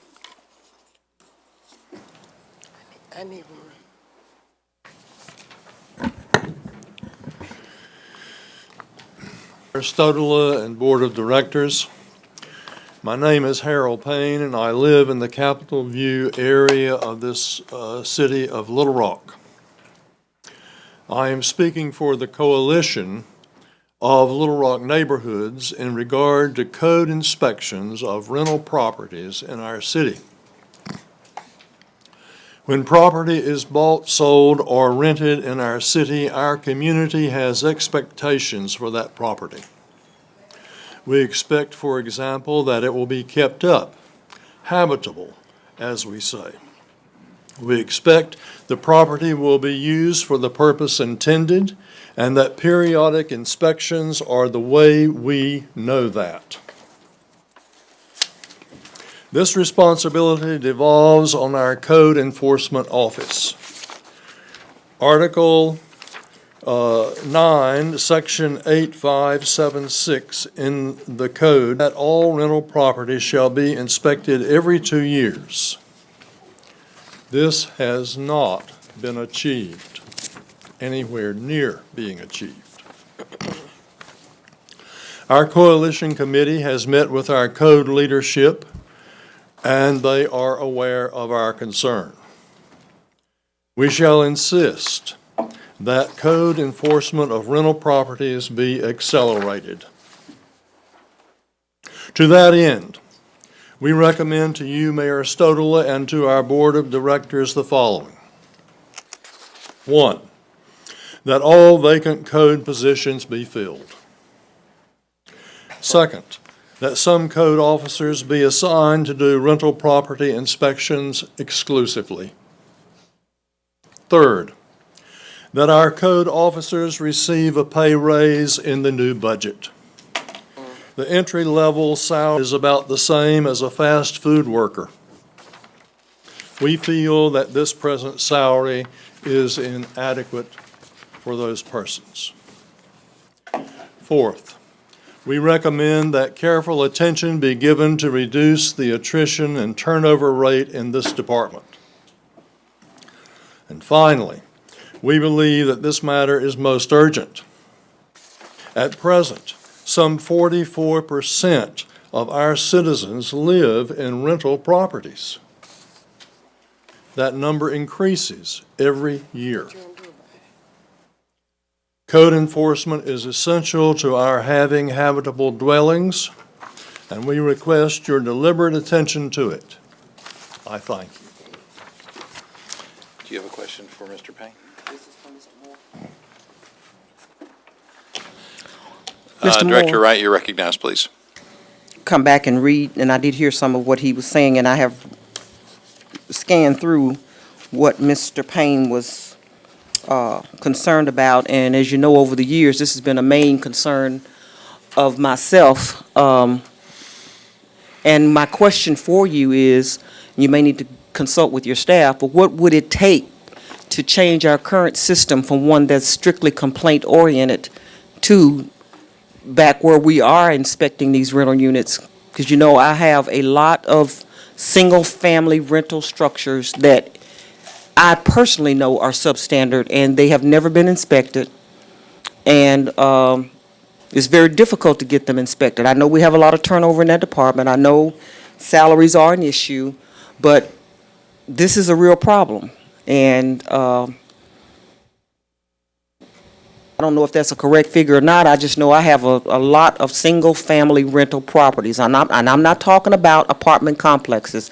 I'm talking about single-family residences that have been turned into rental property that have never been inspected. What would it take to move us from the current complaint-driven system to a system where we are more proactive? And if you can't answer that now, I'm sure you can't. If you could have staff develop a response so that we would know what we need to work toward, that would give us, as a board, something to consider. Thank you. Okay. Director Computers. What is the wage for someone coming into that, Bruce? Low. You just said, you said the cost of, I think entry level is about 20.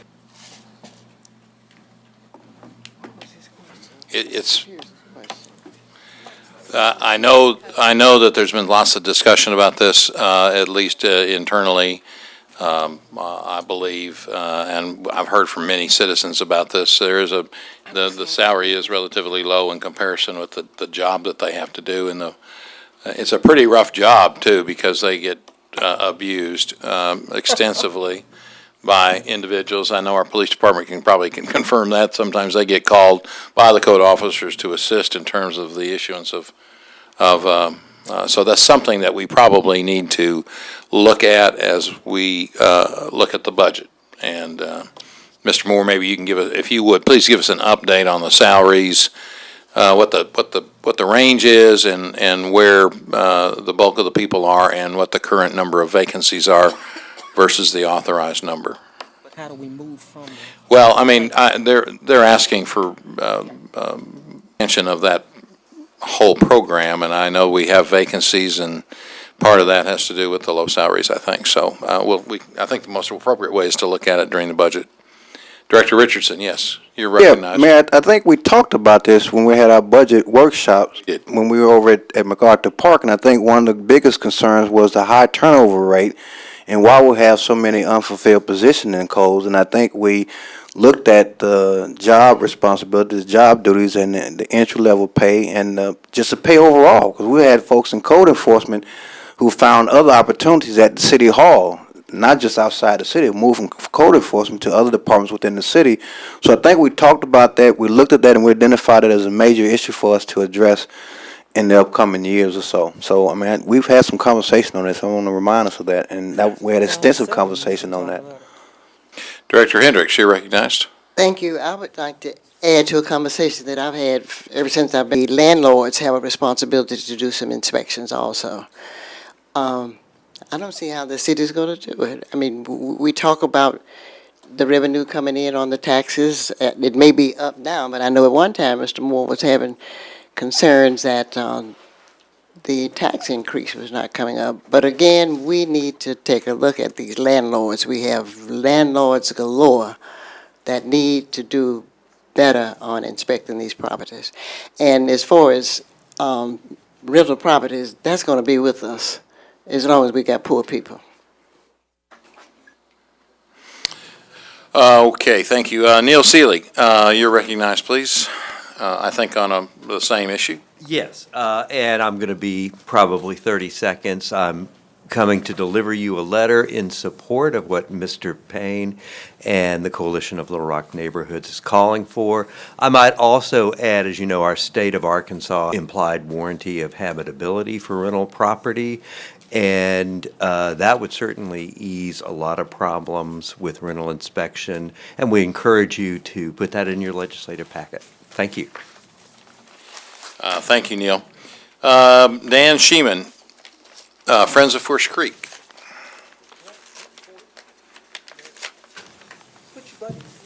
Mr. Mayor, Board, thank you.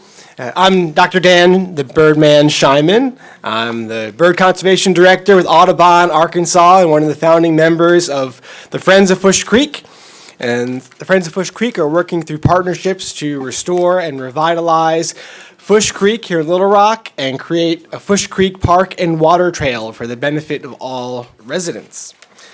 Just last week, many of our members were at the Arkansas State Fair running a booth thanks to a generous gift from our friends at the fairgrounds director, and he encouraged one of us to come before you and share information with all of you.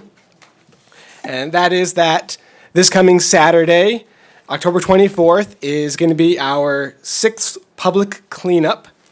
We're starting at 8 a.m., and we're meeting at the intersection of University Avenue and Fush Creek on the south side of the Steve Landers Kia dealership there. And this we expect to be our biggest cleanup to date. Even though there's rain in the forecast, in past cleanups we've had strong volunteer support, including support from Vice Mayor Lance Hines, who's come out to our cleanup, and Senator Elliott has been out to our cleanup. So I wish to extend an invitation to all of you to come to our cleanup and help us with our event. And while we're also working on cleanups, we're also working to improve access to Fush Bottoms, to Fush Creek. We recently got approval from commissioners to use marine fuel tax funds to improve the boat ramp at Benny Craig Park. And we did not get approval for the same project at Interstate Park, but perhaps we can find funds for that sometime in the future. We're also working with Central Arkansas Trail Alliance to map out some land trails along Fush Creek and through Fush Bottoms, connecting Interstate Park to the fairgrounds and hopefully on to the Coleman Creek Greenway as well and onto other trails. Just like the Arkansas River Trail has become a real gem for Little Rock, Fush Creek and Fush Creek Park and Water Trail can be a real great natural resource for all of us to enjoy and benefit from. For 3 minutes is really just not enough time for me to share with you all the things that Friends of Fush Creek have been accomplishing and are working on. So I do encourage you to come out and see us in action. Follow us on Facebook, where you'll be kept up to date with all the things that we're doing. And I will pass around a flyer about our cleanup, as well as Friends of Fush Creek stickers. And if anyone here wants a Friends of Fush Creek sticker, come to our cleanup on Saturday. Thank you very much, Dan. Director Hendricks, did you have a question? No? Okay. Director Wright, you're recognized, please. This may be for Mr. Moore, but I commend you on your efforts. I'm not a water person, but the mayor did allude to an invitation to take the canoe, or whatever you call it, down Fush. My only request is that I have a life jacket. Oh, since we I would can't make sure of swim. that.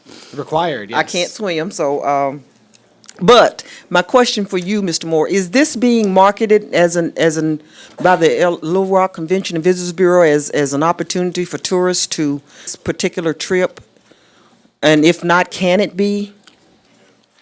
I think either Director Fortson or myself can answer that. First of all, Director Wright, you know, the Fush Creek is a unbelievably beautiful environment. Well, I keep hearing that. Now, the problem is that because of our stormwater, the inability to put screens on all of the stormwater accesses, that you will find every liquor bottle conceivable to man, every beer can, every basketball, volleyball, and in football, and whatever.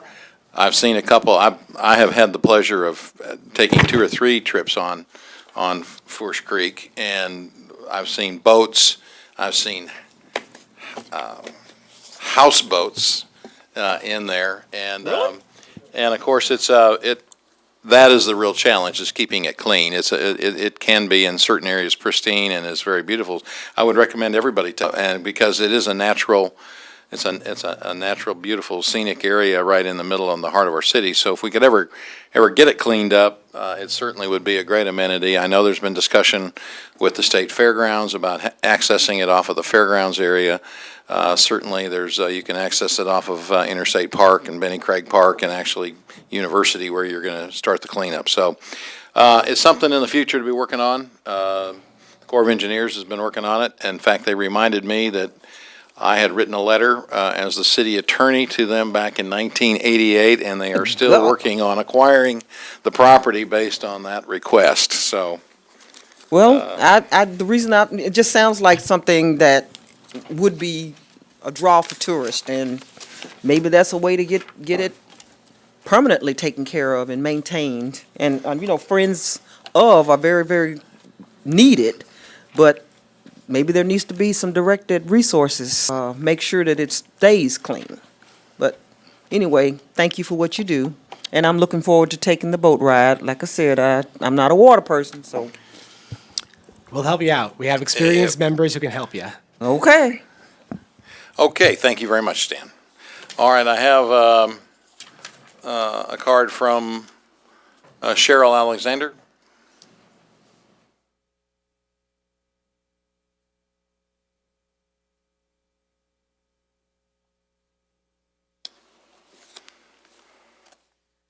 Good evening, everyone. Thank you all for allowing us to speak to you this evening. I am the president of the Central Arkansas chapter of the Black Social Workers, and I also have with me the president of the Black Psychologists here with me. We have an invitation for you all. We are having a racism forum on November the 7th, and we certainly want all of you all to attend. I'm going to let Kyla tell you all a little bit more about the light of everything that we witnessed here tonight. The Black social workers and the Black psychologists, we just couldn't stand by in light of all the activities that have gone on in Ferguson, South Carolina, and whatever else is going on in our country. We said we have to do something to present and give some information to our community on racism and be proactive and understand how to handle situations as they come up. You know, Hosea says, "My people perish from lack of knowledge," and we certainly don't want our community to have that lack of knowledge. And I'm going to pass out these flyers, and I'll let Kyla tell you a little bit about our presenters. Dr. Kyla Holmes, if you'd come forward, please. Hello, thank you for your time, Mayor, Vice Mayor, Board, and City Manager. Just like Cheryl Alexander said, we just wanted to bring your attention to this event and invite you all to attend. And consistent with the mission statement I was seeing on the agenda, we hope to develop with citizens of Little Rock and just help to start, hopefully, an honest dialogue and contribute to the discussion that's being had across the nation. The title of the event is "The Effect of Racism, a Call for Reconciliation and Need to Build a More Inclusive Community." So like she said, this is a collaborative event between the Black social workers and Black psychology professionals. It's going to be held on Saturday, November the 7th. It'll be at Philander Smith College in their Kendall Center. It's going to be from about 8:30 to 2 o'clock. We'll have a series of panelists. And like I say, the goal is to really raise awareness and have an honest dialogue about race relations and to hopefully just everybody present on an individual level and collective level be able to have this dialogue and to be able to kind of maybe come to some action steps about what we can do as individuals. So we hope that people are represented from a lot of different systems, from the Little Rock Police Department, the education system, juvenile justice, child welfare. We hope that a lot of people are represented. And like we said, initiate a dialogue about racial reconciliation in the community in Little Rock and then across Arkansas, and to examine steps to build a more inclusive community. So that's our goal, and we're just requesting that anybody who can attend, please attend in whatever way that you can support the event, that you're able to do that. Thank you. All right, thank you. Director Hendricks, yes. Would you hit your call button? There you go. I was going to ask or suggest that you send it to City Hall so that they can put it on the web page as a reminder to some of us. Yes, ma'am, All thank of you. us. I don't think we've done that, so yes, that's an excellent idea, thank you. Okay. We'll do that. All right, thank you. Thank you. For your time. Thank you. Okay, citizen communication card from Patrice Smith. Come forward, please, Ms. Smith. One of the things I would like to mention, first off, I know there's litigation that currently exists between Patrice and the police department and the city. If this is about that litigation, This is it not would not about- be appropriate to It's not deal about with. that litigation. All right.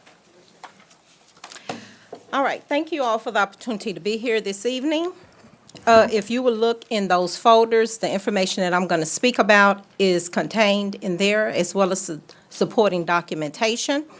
The reason why that I wrote it out is because I want there to be a clear understanding as of to why I'm here this evening. Did you provide any for the mayor? The mayor, sir, I'm sorry, it was an oversight, because when I wanted to make sure I had all the board members, one of you all would please share that information with the mayor. And when I'm finished, I got Mayor, somebody on both sides. I will at least give you my letter. Okay.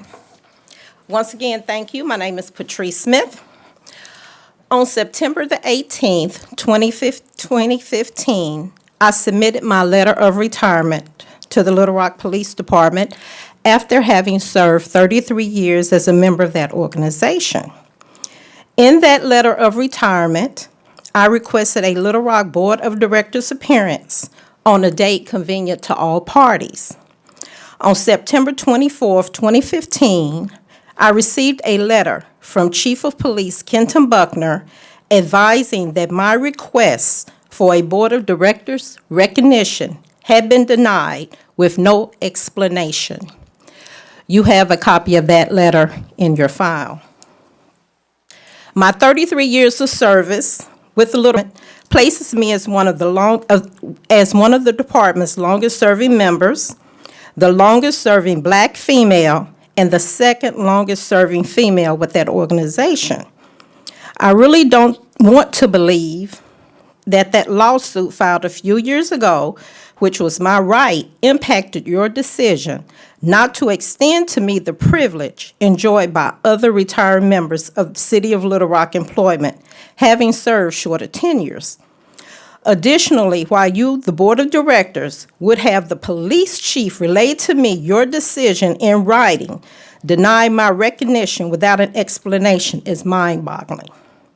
I want to personally let you know how hurt and disappointed I am with your decision to deny my recognition without informing me why your decision was made.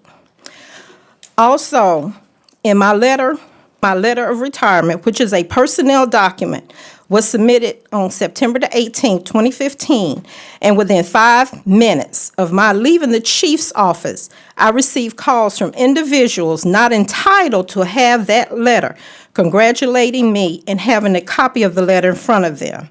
I have not shared that document with anyone except for the chief's office until today when I put it in your files.